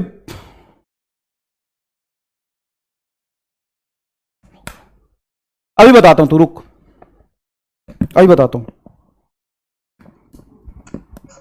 हेलो,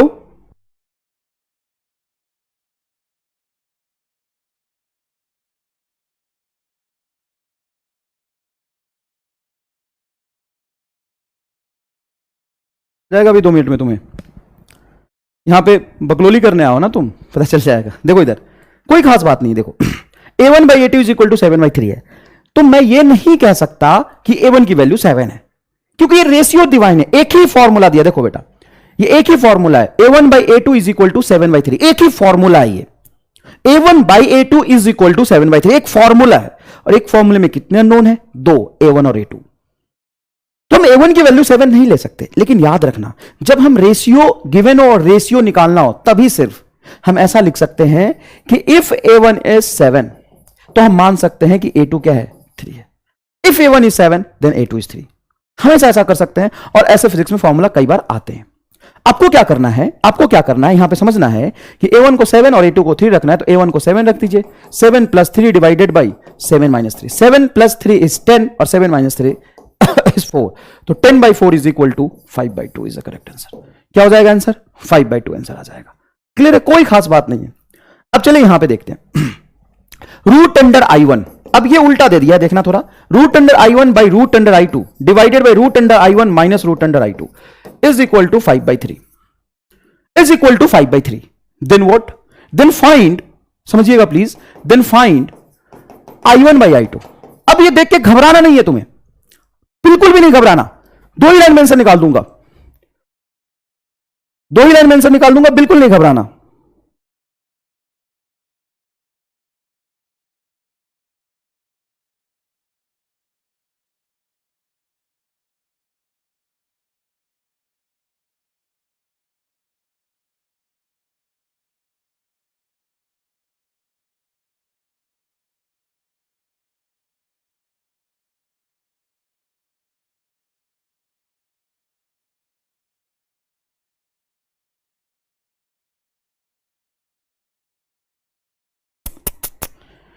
यार समझ ना, ये समझा रहा हूं, फालतू की बातें कर रहा है।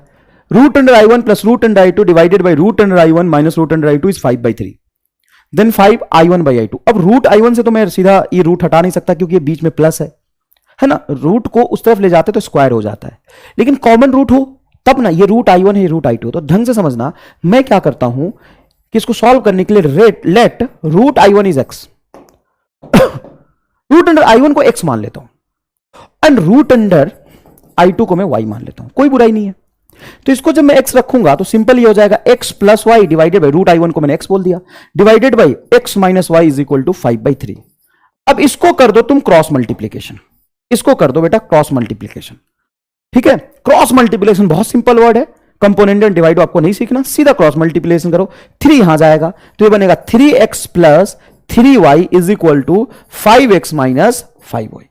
अब ये जो 3x है उसको इस तरफ ले आओ, माइनस 5y को इधर ले आओ, तो 5 और 3 8y इज इक्वल टू, ये हो जाएगा आपका 8x, ये क्या हो जाएगा आपका 8x।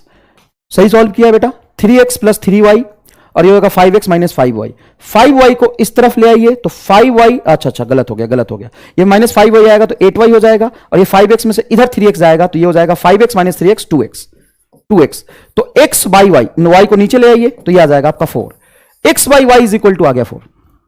और x और y था क्या सर, x और y यहां पे हमने माना था रूट i1 और रूट i2 को, हमने किसको माना था, रूट i1 और रूट i2 को, तो यहां रख दीजिए x और y की जगह पे root under i1 by root under i2 is equal to 4। ये रूट जो है ना, ऊपर भी रूट है नीचे भी रूट है, तो कॉमन रूट इसको ले सकते हैं, और ये कॉमन रूट जब उधर जाएगा तो स्क्वायर बन जाएगा, तो आपका जवाब आ जाएगा यहां से i1 by i2 is equal to 16/1। बेटा ये 4 है, ये रूट उधर जाएगा तो स्क्वायर हो जाएगा। फटाफट बता दीजिए कितने लोगों को समझ आया, ये फटाफट बता दीजिए।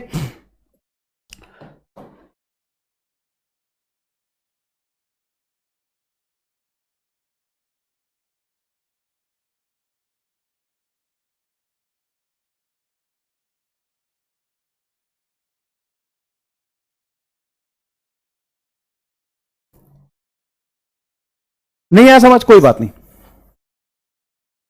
कोई बात नहीं, समझ मिटा देता हूं पूरा, नहीं आया ना, मेरी बात सुन, ये इक्वेशन है, देख फिर से मैं लिख देता हूं, इक्वेशन लिख देता हूं, मैं सिर्फ इक्वेशन लिख रहा हूं, सॉल्यूशन लिख ही नहीं रहा, मैं सॉल्यूशन लिख ही नहीं रहा, मैं इक्वेशन लिख रहा हूं, कोई बात नहीं, इज इक्वल टू 5/3 है, चल ठीक है ना, कोई बात नहीं, तो 10th क्लास पास करके आया है, कोई बात नहीं, यस सर, सारे तो यस लिख रहे हैं यार, आ गया yes yes yes yes yes yes yes yes, सारे यस लिख रहे हैं, बीच में युगांडा वाले घुसे हैं 2-3, आगे फेंक दूंगा इनको, और ऐसी जगह फेंकूंगा ना कि जीवन नरक बन जाएगा।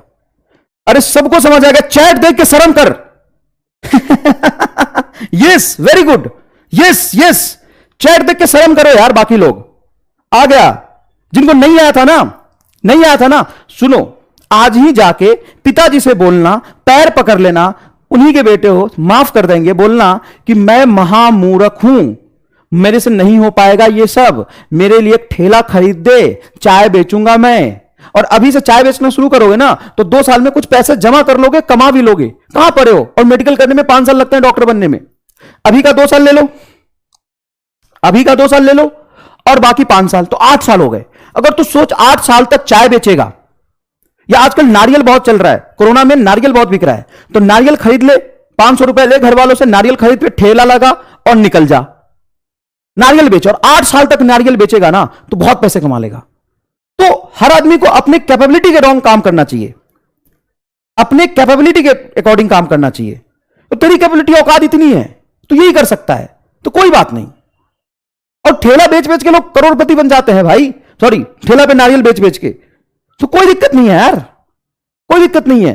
तो सोच, हिसाब लगाना आज घर पे बैठ के, अगर हिसाब ही तो, गणित ही तो कमजोर है तेरा, हिसाब लगाना घर पे बैठ के, 8 साल तक अगर मैं नारियल बेचूंगा और 8 साल तक इधर मैं मेडिकल की पढ़ाई करूंगा, इधर पैसे लगेंगे, इधर तैयारी में लगेंगे, मेडिकल कॉलेज में पैसे लगेंगे, और 8 साल तक अगर तू नारियल बेचा और चाय बेचा, बहुत ऑप्शन है, चाय बेच ले, नारियल बेच ले, दूध घर घर पे पहुंचाना शुरू कर दे, गाय खरीद ले, एक गधा खरीद ले, खुद तो गधा है, एक गधा खरीद ले, और फिर देख तू करोड़पति बन जाएगा यार 8 साल में। कहां लगा है चक्कर में, चले किधर। मैं बस ये माना let root i1 is x and root i2 is y, बहुत सिंपल है, तो मैं यहां पे x y पुट कर दूंगा बहुत आसानी से, तो x plus Y divided by x minus Y, अरे रूट i1 को x बोल दिया मैंने, ठीक है। Is equal to 5/3। अब मैं 3 को इधर लेके जाता हूं, इस 3 को इधर ले जाता हूं, इस 3 को इधर ले जाता हूं और x माइनस वाई को इस तरफ ले आता हूं। क्रॉस मल्टीप्लीकेशन इसको कहते हैं। तो जब ये इधर आएगा तो ये होगा 3x plus 3y is equal to 5x minus 5y। ठीक है सर, बहुत बढ़िया। अब इस माइनस 5y को इधर ले आओ, तो माइनस 5y इधर आएगा तो प्लस 8y हो जाएगा। तो ये होगा 8y और 3x इधर आएगा तो 5x minus 3x is equal to 2x। तो बेटा ये हो जाएगा आपका x बाई वाई। अब ये भी नहीं समझ आएगा, इधर y ले आता हूं तो y डिनोमिनेटर में आ जाएगा, तो x by Y is equal to 2 इधर ले जा तो 4 आ गया। और x हमने माना किसको था? x हमने माना किसको था? x हमने माना था रूट i1 को। तो रख दे यहां पे रूट i1, ये रूट i2। तो ऊपर भी रूट i1 नीचे भी रूट i2, तो कॉमन रूट आ जाएगा। Root i1 by root i2 is equal to 4। अभी जो रूट है उसको उधर ले जाओगे। सर आपने दोनों root i1 by root i2 अलग अलग था, दोनों पे कॉमन क्यों लिया? तो कॉमन इसलिए लिया बेटा, वो डिवीजन में root i1 by root i2 तो कॉमन रूट ले सकते। सर यहां पे क्यों नहीं लिया? तो बीच में प्लस है, यहां पे कॉमन रूट नहीं ले सकते। ठीक है,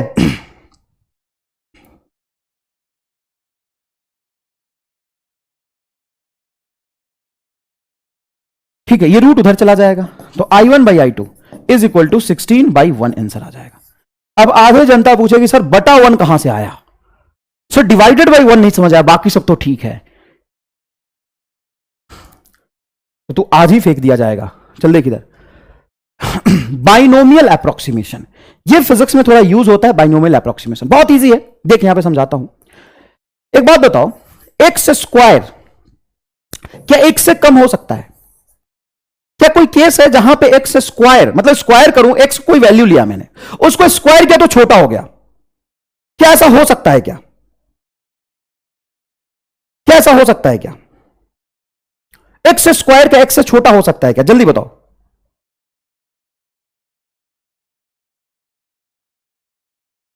हाँ, कंपोनेंट और डिवाइडर यूज कर सकते हैं, लेकिन वो एक इक्वेशन के लिए एक नया चीज सीखने की कोई जरूरत नहीं है, कहीं यूज नहीं होता फिजिक्स में। हम मैथमेटिक्स नहीं पढ़ रहे बेटा, ये तो सिलेबस में भी नहीं था। मैंने तो जानबूझ के फिजिक्स पढ़ाने से पहले वार्म अप के लिए थोड़ा सा बेसिक मैथमेटिक्स मैंने एफर्ट्स डाल के एक्स्ट्रा डलवाया है। कहीं नहीं पढ़ाया जाता बेसिक मैथमेटिक्स अलग से। कहीं सुना है एडमिशन लिया है तुमसे तुरंत फिजिक्स पढ़ाना शुरू कर देंगे और 2 महीने बाद समझ आएगा कि सवाल ही नहीं हो रहे? ये तो मेरी मेहनत है कि एक्स्ट्रा मैंने बोला कि चलो इनको फिजिक्स पढ़ाने से पहले थोड़ा वार्म अप कर लिया जाए। छोटे छोटे गणित है, मैथमेटिक्स है जो फिजिक्स में यूज होगा, उनको पढ़ाया जाए। वो कॉम्प्लीमेंट्री है, सिलेबस में नहीं है। कहीं भी तेरे दोस्त कहीं भी एडमिशन लिया तो देख वहां से फिजिक्स में क्या यहां से शुरू किया पढ़ाना उनको? नहीं भाई, फिजिक्स में फिजिक्स पढ़ाना शुरू किया और वही 3 महीने बाद उससे सवाल ही सॉल्व नहीं होंगे, क्योंकि ये सब आएगा ही नहीं उसको। तो देख ये जरूरी है। अच्छा बताओ, क्या ये सही है? क्या एक्स स्क्वायर, मतलब कोई नंबर है एक्स, उसको मैं स्क्वायर करूं तो एक्स से छोटा हो सकता है क्या? बताओ फटाफट, यस और no? No, yes yes yes. कब होगा बताओ?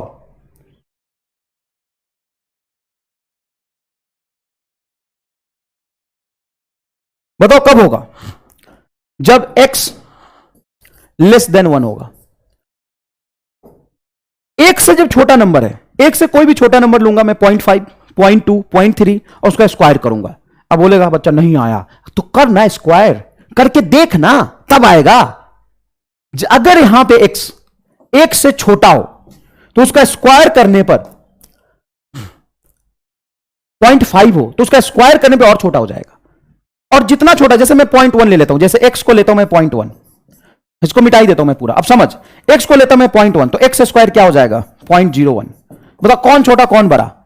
x अगर 0.1 है तो x स्क्वायर कितना हो जाएगा? 0.01। करके देखना, यहां पे स्क्वायर कर इसका। 0.1 को लिख सकता है 1/10, 1/10 का होल स्क्वायर करेगा तो 1/100। तो स्क्वायर किया तो छोटा हो गया। उसी तरीके से मान लो यहां पे 1 प्लस एक्स का होल स्क्वायर है, तो हम फॉर्मूला जानते हैं 1 प्लस ए प्लस बी का होल स्क्वायर क्या होता है? A square plus b square plus 2ab। ये हम फॉर्मूला जानते हैं। ए प्लस बी का होल स्क्वायर होता है a square plus b square plus 2ab। बहुत इजी है, ये होता है a square plus b square plus 2ab। तो यहां पे 1 प्लस एक्स का जब हम होल स्क्वायर करेंगे तो ये हो जाएगा 1, पहले नंबर का 1 का होल स्क्वायर 1 प्लस 2, ए की जगह पे क्या है 1 multiply 1 into x plus x square. ठीक है सर, बढ़िया, कोई दिक्कत नहीं है। अब मैं यहां पे कहता हूं कि if x is very very less than 1, x बहुत छोटा है, x से सिर्फ छोटा ही नहीं बहुत छोटा है सर,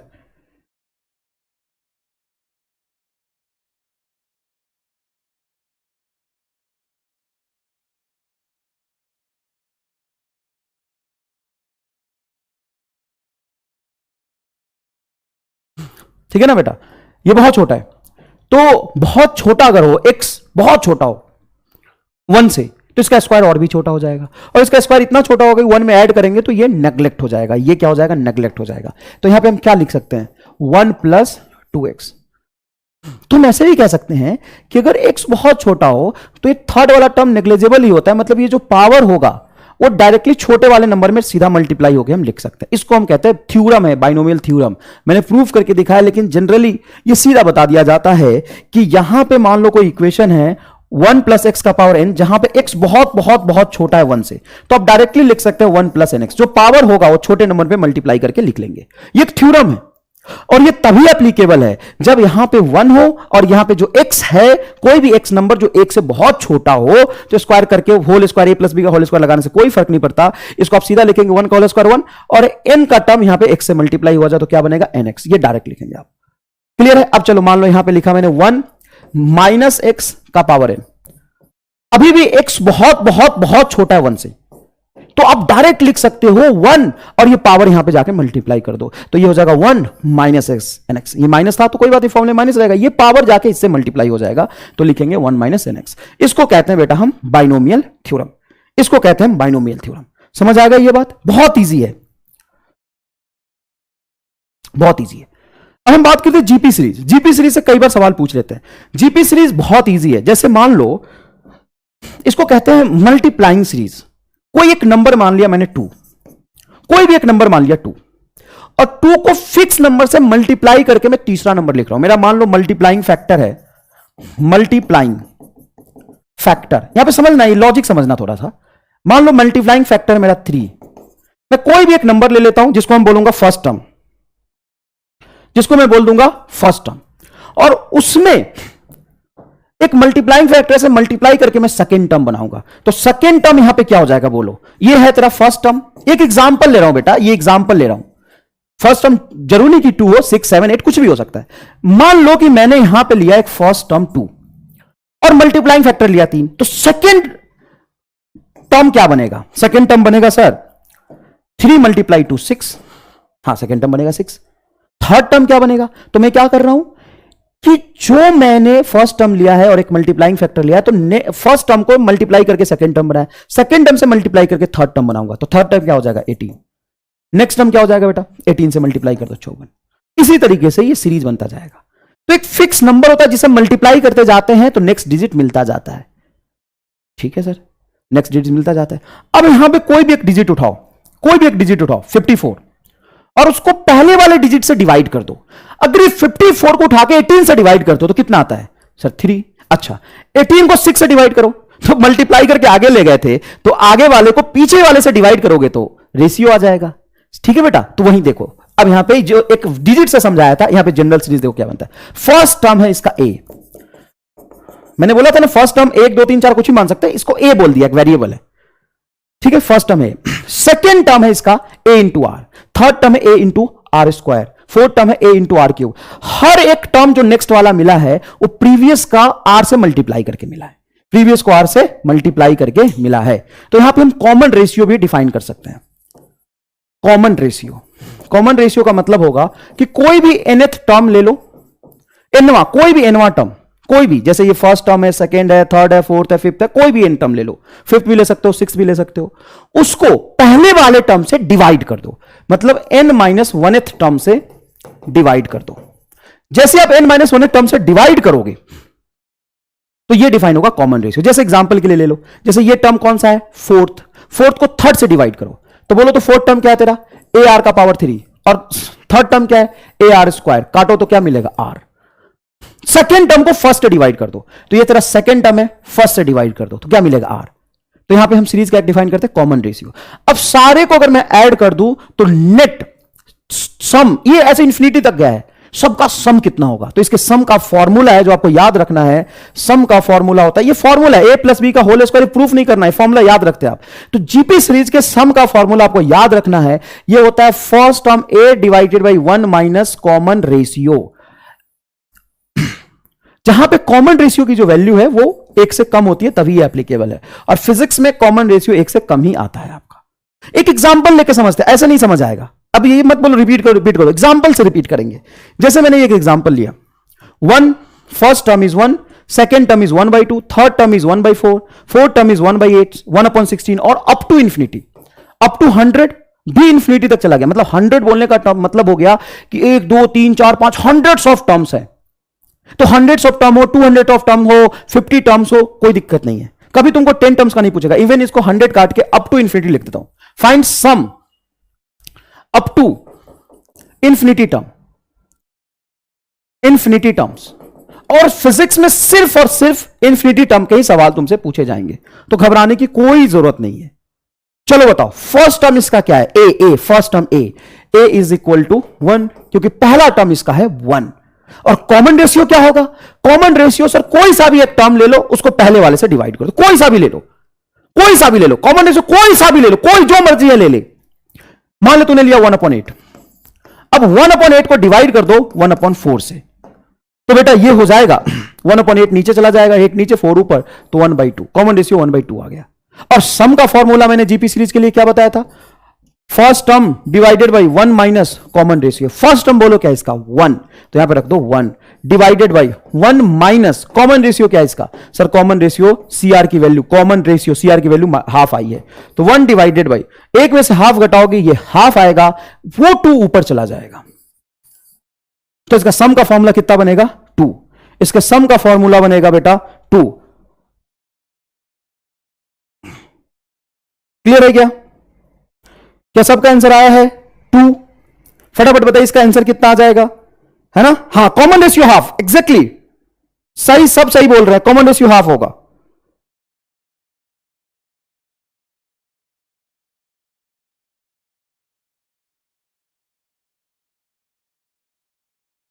ठीक है बेटा, क्लियर है? तो ये आ जाएगा बेटा, सम का रेशियो 2 आ जाएगा। ठीक है, अब इस तरह के सवाल और भी कर सकते हैं आप, कोई खास बात नहीं है। देखो ये टर्म कैसे बनते हैं, जैसे हमेशा अब बोलोगे सर अगर मल्टीप्लाई करके नहीं बना तो, अरे भाई जीपी सीरीज मल्टीप्लाइंग सीरीज को ही कहते हैं। वो मल्टीप्लाई करके बनेगा तो तुम कोई भी एन टर्म उठाओ, उसको पहले वाले से डिवाइड करो, कॉमन रेशियो आ जाएगा। तो याद रखना आपको, देखिए कॉमन रेशियो क्या होता है? कोई भी टर्म ले लो, कोई भी टर्म का मतलब कोई भी अपनी मर्जी से उठा लो और उसको पहले वाले से डिवाइड कर दो, n-1 टर्म से डिवाइड कर दो, ये तेरा कॉमन रेशियो आ जाएगा। और सम का फॉर्मूला होता है पहला term divided by 1 minus common ratio, बस ये लगा दो, आंसर आ जाएगा। समझ आया? यस सर, वेरी गुड, धन्यवाद। क्वाड्रेटिक इक्वेशन, ये 10th क्लास में बहुत अच्छे से पढ़े होंगे आप। क्वाड्रेटिक इक्वेशन, क्वाड्रेटिक इक्वेशन का मतलब क्या होता है कि X square plus B x plus C is equal to 0 के फॉर्मेट में जो इक्वेशन आता है उसको हम क्वाड्रेटिक इक्वेशन कहते हैं। यहां पे A B and C is a constant, A B C fixed value होगा, और कांस्टेंट मतलब इसकी वैल्यू 2 3 4 कुछ भी हो सकता है, फिक्स होगा इक्वेशन में, और एक्स एक वेरिएबल है। इस quadratic equation X square plus B x plus C is equal to 0 के लिए एक्स का 2 सॉल्यूशन आता है ना? ये सारी क्वाड्रेटिक इक्वेशन पढ़ा हुआ है क्या? कितने लोगों ने क्वाड्रेटिक इक्वेशन पढ़ा हुआ है बता देना 10th क्लास में, कोई खास बात नहीं है। अब यहां पे एक सवाल मैं देता हूं आपको, एग्जांपल देता हूं, मैं सॉल्यूशन करना भी सिखाऊंगा। एक एग्जांपल से शुरू करते हैं। मान लीजिए मैंने लिखा X square minus 4x is equal to 0। क्या यह क्वाड्रेटिक इक्वेशन है? हां, क्योंकि इस फॉर्मूले में जो वेरिएबल है एक्स, देखो ये कांस्टेंट आ गया ना 4, और एक्स क्या वेरिएबल है। X square minus 4x is equal to 0 का मतलब ये है कि एक्स जो वेरिएबल इसका पावर 1 है, यहां पे 2 है, तो एक्स का मैक्सिमम पावर 2 होना ही चाहिए, तो वो क्वाड्रेटिक बन जाता है। और एक्स का अगर मैक्सिमम पावर 2 है तो ये एक इक्वेशन बना है X square minus 4x is equal to 0। इस इक्वेशन के लिए एक्स का 2 सॉल्यूशन आना चाहिए, यही क्वाड्रेटिक का मतलब होता है। चलो अगर इसको मैं सॉल्व करूं तो बच्चे इसको सॉल्व ऐसे कर लेते हैं, सर एक्स स्क्वायर ए माइनस 4x को उधर ले जाओ, चलो ले आते हैं, तो इधर आ जाएगा प्लस 4x। यहां पे एक्स स्क्वायर एक्स से कैंसिल करते हैं तो ये x हो जाता है, x is equal to 4 is answer है। वाह बेटा, x is equal to 4 is answer. ये गलत है। तो इसमें गलत क्या है? सब कुछ तो सही किया है, गलत क्या होगा? गलत क्या होगा? x इज इक्वल टू 4 सब लोग आया है, वाह, यस यस यस, सब लोग आया x इज इक्वल टू 4, बिल्कुल सही बेटा। लेकिन x इज इक्वल टू 4 गलत है, क्यों? इसका 2 सॉल्यूशन आएगा। कैसे निकालेंगे? तो हम क्या करेंगे, यहां से x को कॉमन लेंगे, x यहां से कॉमन आएगा तो यहां पे बचेगा बेटा, x बाहर चला गया तो यहां पे क्या बचेगा? x, और 4x में से x कॉमन गया तो बचेगा 4 माइनस 4, और इज इक्वल टू 0 तो दिया हुआ है। तो यहां से हम लिखेंगे x इज इक्वल टू, एक सॉल्यूशन आएगा 0, और x भी 0 है और x माइनस 4 भी 0 है, तो x minus 4 is equal to 0, तो x बराबर 4। इस क्वाड्रेटिक इक्वेशन के दो सॉल्यूशन होंगे, x is equal to 0 and x is equal to 4। उम्मीद है कि ये आपको समझ आया होगा, क्योंकि 10th क्लास में आपने ये पढ़ा हुआ है। यस यस यस यस, आपने पढ़ा हुआ है 0 एंड 4, 0 एंड 4 बिल्कुल आपने पढ़ा हुआ है, बहुत बढ़िया। अब ऐसे क्वाड्रेटिक इक्वेशन जिसमें हम इस तरह से कॉमन ना निकाल पाए तो क्या करते हैं? तो क्वाड्रेटिक इक्वेशन का एक फॉर्मूला होता है एक्स का, आंसर। जैसे एक X square plus B x plus C is equal to 0 है, तो इसको सॉल्व करने का एक्स का एक रिलेशन है। ये फॉर्मूला होता है माइनस बी, ये जो बी है ना यहाँ पे मल्टीप्लायर एक्स का, उसको लिखते हैं माइनस बी प्लस माइनस। कितने लोग इस फॉर्मूला को जानते हैं बता दीजिएगा? B square minus 4ac। अगर आप इस फॉर्मूला को जानते हैं तो फटाफट लिख दीजिए। ये सर ये फॉर्मूला हम जानते हैं, लिखा है अगर x square plus B x plus c, तो उसका सॉल्यूशन होता है एक्स का minus B plus minus B square minus 4ac बटा 2 है। बी क्या है? ये रहा ना एक्स का मल्टीप्लायर। प्लस माइनस क्यों लिखा है? क्योंकि दो सॉल्यूशन आएगा, एक प्लस के साथ और एक माइनस के साथ। कितने लोग इस फॉर्मूले को जानते हैं? यस,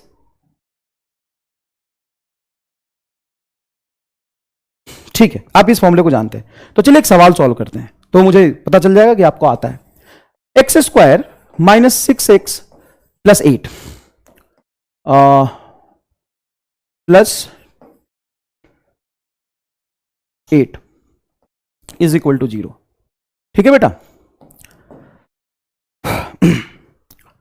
तो बताइए तो इसका x का सॉल्यूशन क्या होगा?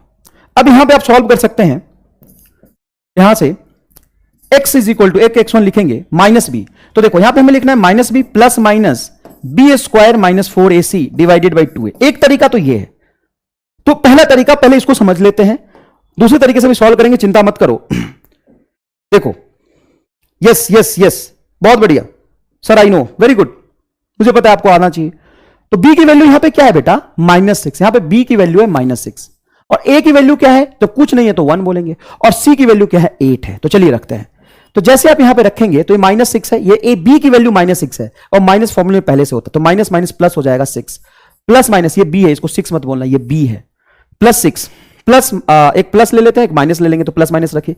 बी स्क्वायर माइनस मतलब 36 माइनस 4a की वैल्यू 1 और c की वैल्यू है यहां पे 8। ठीक है बेटा, डिवाइडेड बाई 2 इंटू ए की वैल्यू 1, तो ये हो जाएगा बेटा आपका 6 प्लस माइनस 36, और ये हो गया आपका 16। ये क्या हो गया बेटा? देखिए 8 मल्टीप्लाई 4 32, 8 मल्टीप्लाई 4 32, तो 36 माइनस 32, तो ये 4 हो जाएगा। ये क्या हो जाएगा? 4 डिवाइडेड बाई 2, और आप जानते हैं यहां पे दो सॉल्यूशन आएगा, एक का आएगा 6 प्लस √4 इज 2 डिवाइडेड बाई 2, और एक आएगा 6 माइनस 2 डिवाइडेड बाई 2। ये दो आंसर आपका यहां से निकल के आ जाएगा। हाँ, और मिडिल टर्म को एक्सप्लिट करके भी कर सकते हैं, मैं दोनों फॉर्मूला बता रहा हूं, मिडिल टर्म को एक्सप्लिट करके भी कर सकते हैं। ये 10th क्लास में आपने बहुत अच्छे से पढ़ा होगा। मिडिल टर्म जो -6x है उसको एक्सप्लिट करेंगे तो वो बनेगा बेटा -4x और plus 2x, sorry -4x minus 2x, middle term को एक्सप्लिट कर देंगे। ठीक है बेटा, तो 4 and 2 इज करेक्ट आंसर आ जाएगा। क्या ये बात समझ में आ गया अच्छे से? बिल्कुल सही है।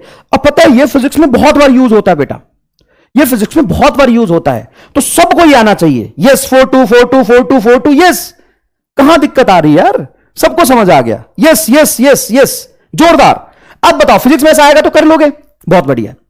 अब चलो हम ग्राफ के बारे में कुछ पढ़ते हैं, है ना, ग्राफ के बारे में करते हैं। मुझे पता है क्लास का टाइम हो गया, और आई एम सॉरी, थोड़ा सा ज्यादा डिटेल में पढ़ाने के, एक्सप्लेन करने के चक्कर में थोड़ा सा हम लेट हो गए, तो अपन एक्स्ट्रा क्लास भी रखेंगे। कितने लोग एक्स्ट्रा क्लास के लिए तैयार है कि ठीक है सर पढ़ा दो, कोई बात नहीं, हम पढ़ने के लिए घर में बंद हैं, हम ज्यादा पढ़ना चाहते हैं? जितने लोग एक्स्ट्रा क्लास के लिए तैयार होंगे फटाफट वाई लिखो तो। जितने लोग एक्स्ट्रा क्लास के लिए तैयार है वाई लिखो तो, और नहीं तो नो लिखना, कोई दिक्कत नहीं है। कितने लोग एक्स्ट्रा क्लास के लिए तैयार है?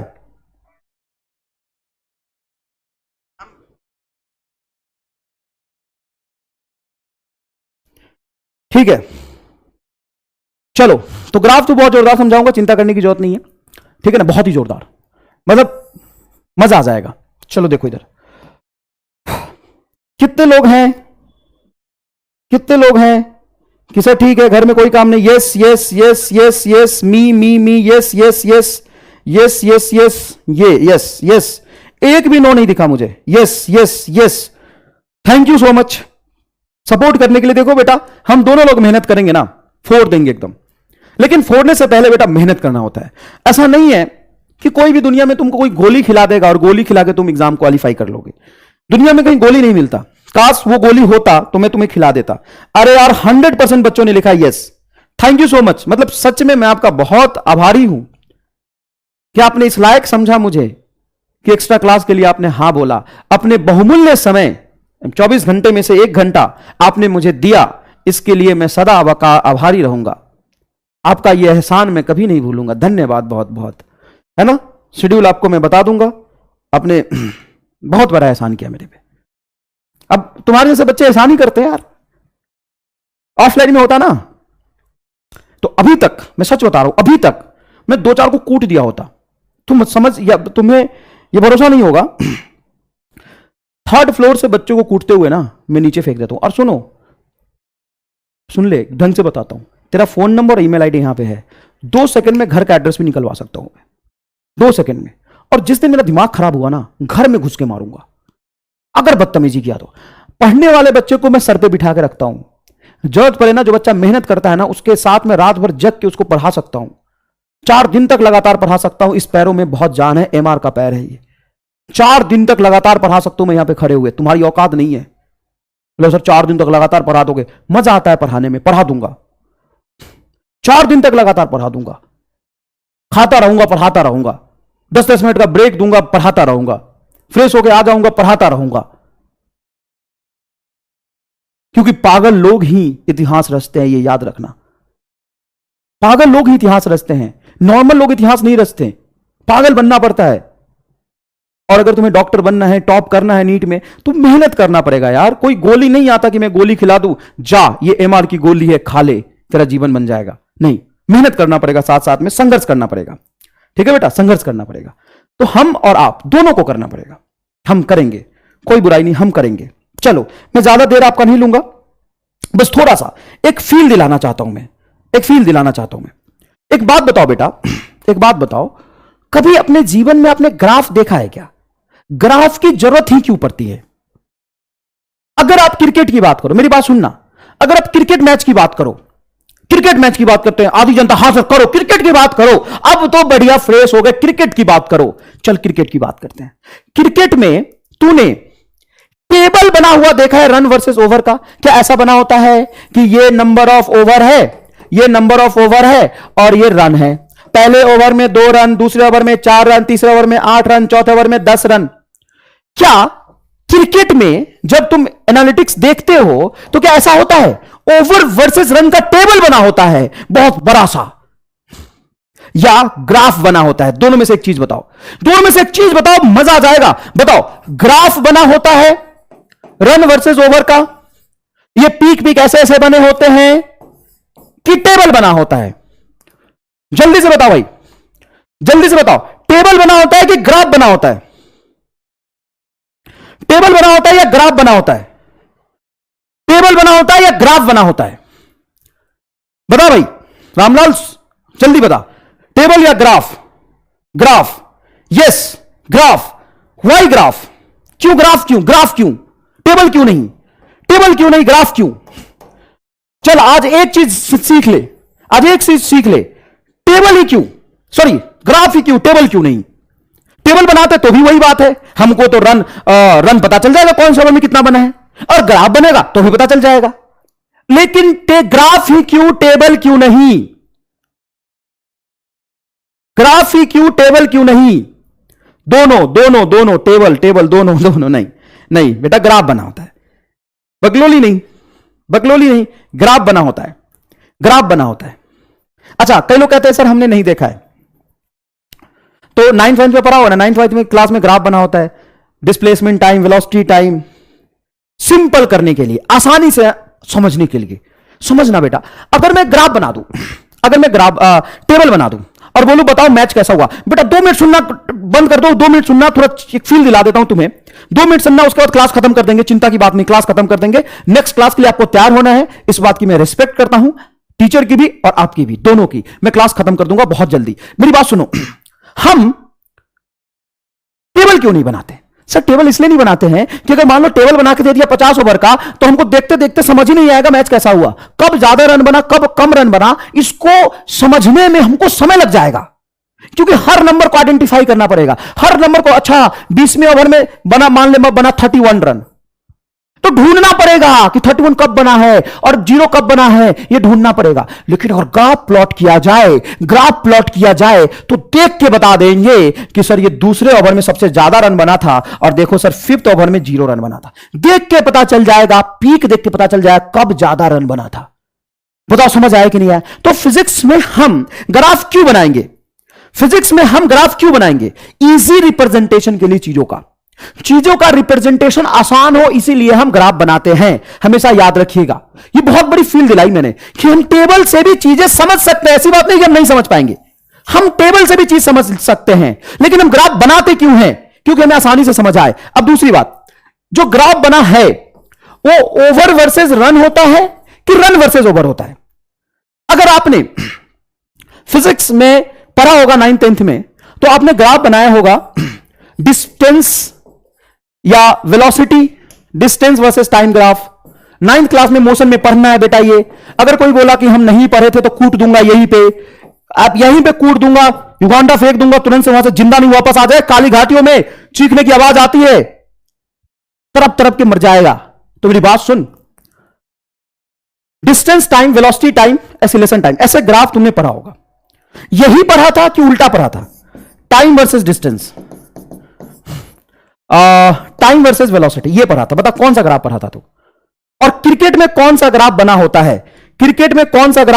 है? रन वर्सेस ओवर कि ओवर वर्सेस रन? कौन सा ग्राफ बना होता है? कि दोनों बना सकते हैं? दोनों नहीं बना सकते, दोनों हम नहीं बना सकते। क्यों नहीं बना सकते उसको समझिए। हमेशा यह ग्राफ गलत है और यह ग्राफ सही है। सर ऐसा ग्राफ क्यों नहीं बनाते? बात तो एक ही है, किसी को कहीं रख दो, अरे बहुत चेंज हो जाता है, नहीं रख सकते। और देखो ना, तुमने 9th क्लास में भी जो पढ़ा था उसमें भी हमेशा टाइम को एक्स एक्सिस पे रखते थे। याद करो, टाइम को एक्स एक्सिस पे रखते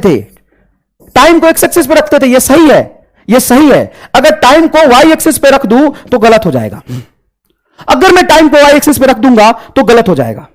क्यों सर, ऐसा क्यों? इसका कारण यह है कि हमेशा एक्स एक्सिस पे जो हम फिजिकल क्वांटिटी रखते हैं, वो होता है इंडिपेंडेंट वेरिएबल,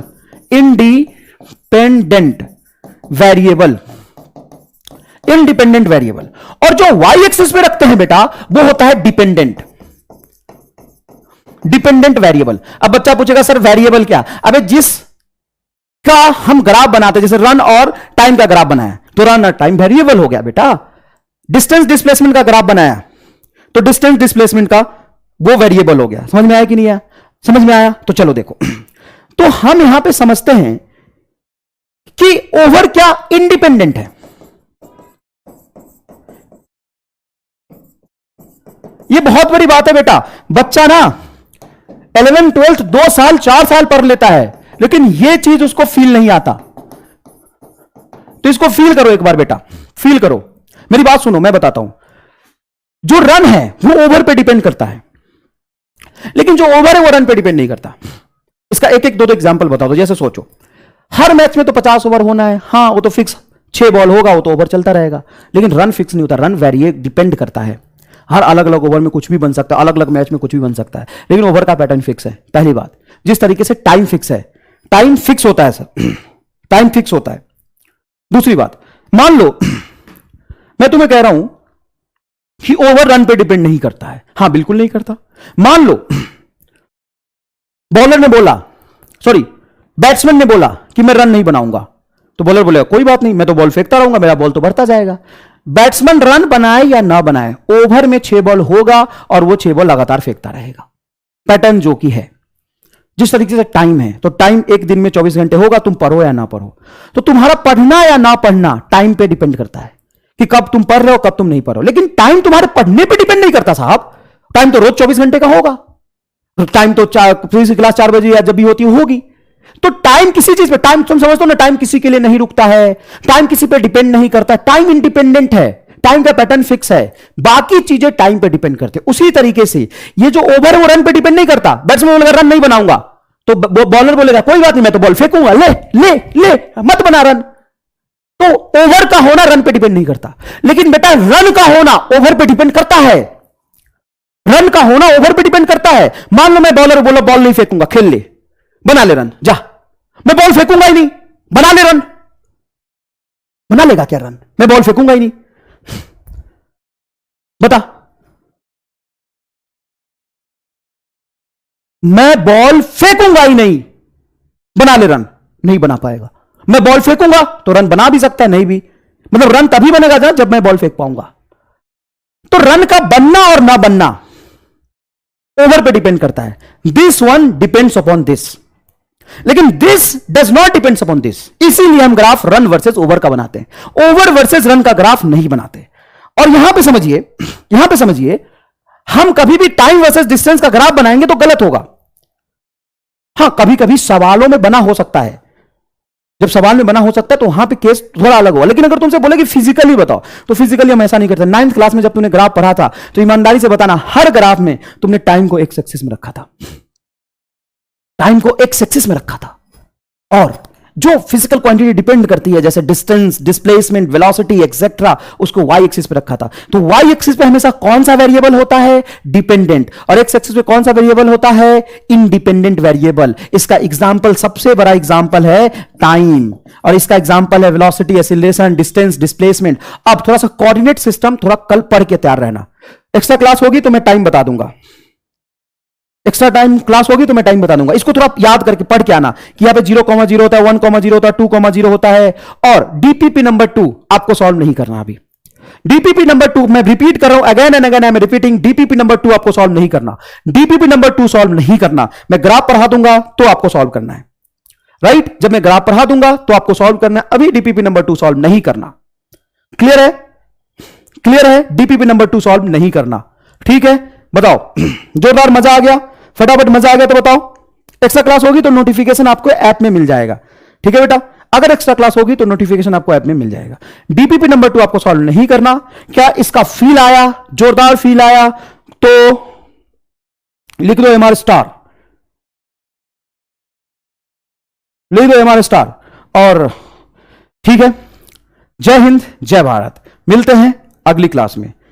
शेड्यूल क्लास होगी तो शेड्यूल क्लास में मिलेंगे, एक्स्ट्रा क्लास होगी तो एक्स्ट्रा क्लास मिलेंगे। डीपीपी नंबर 2 सॉल्व नहीं करना, याद रखिएगा, ठीक है? धन्यवाद बेटा।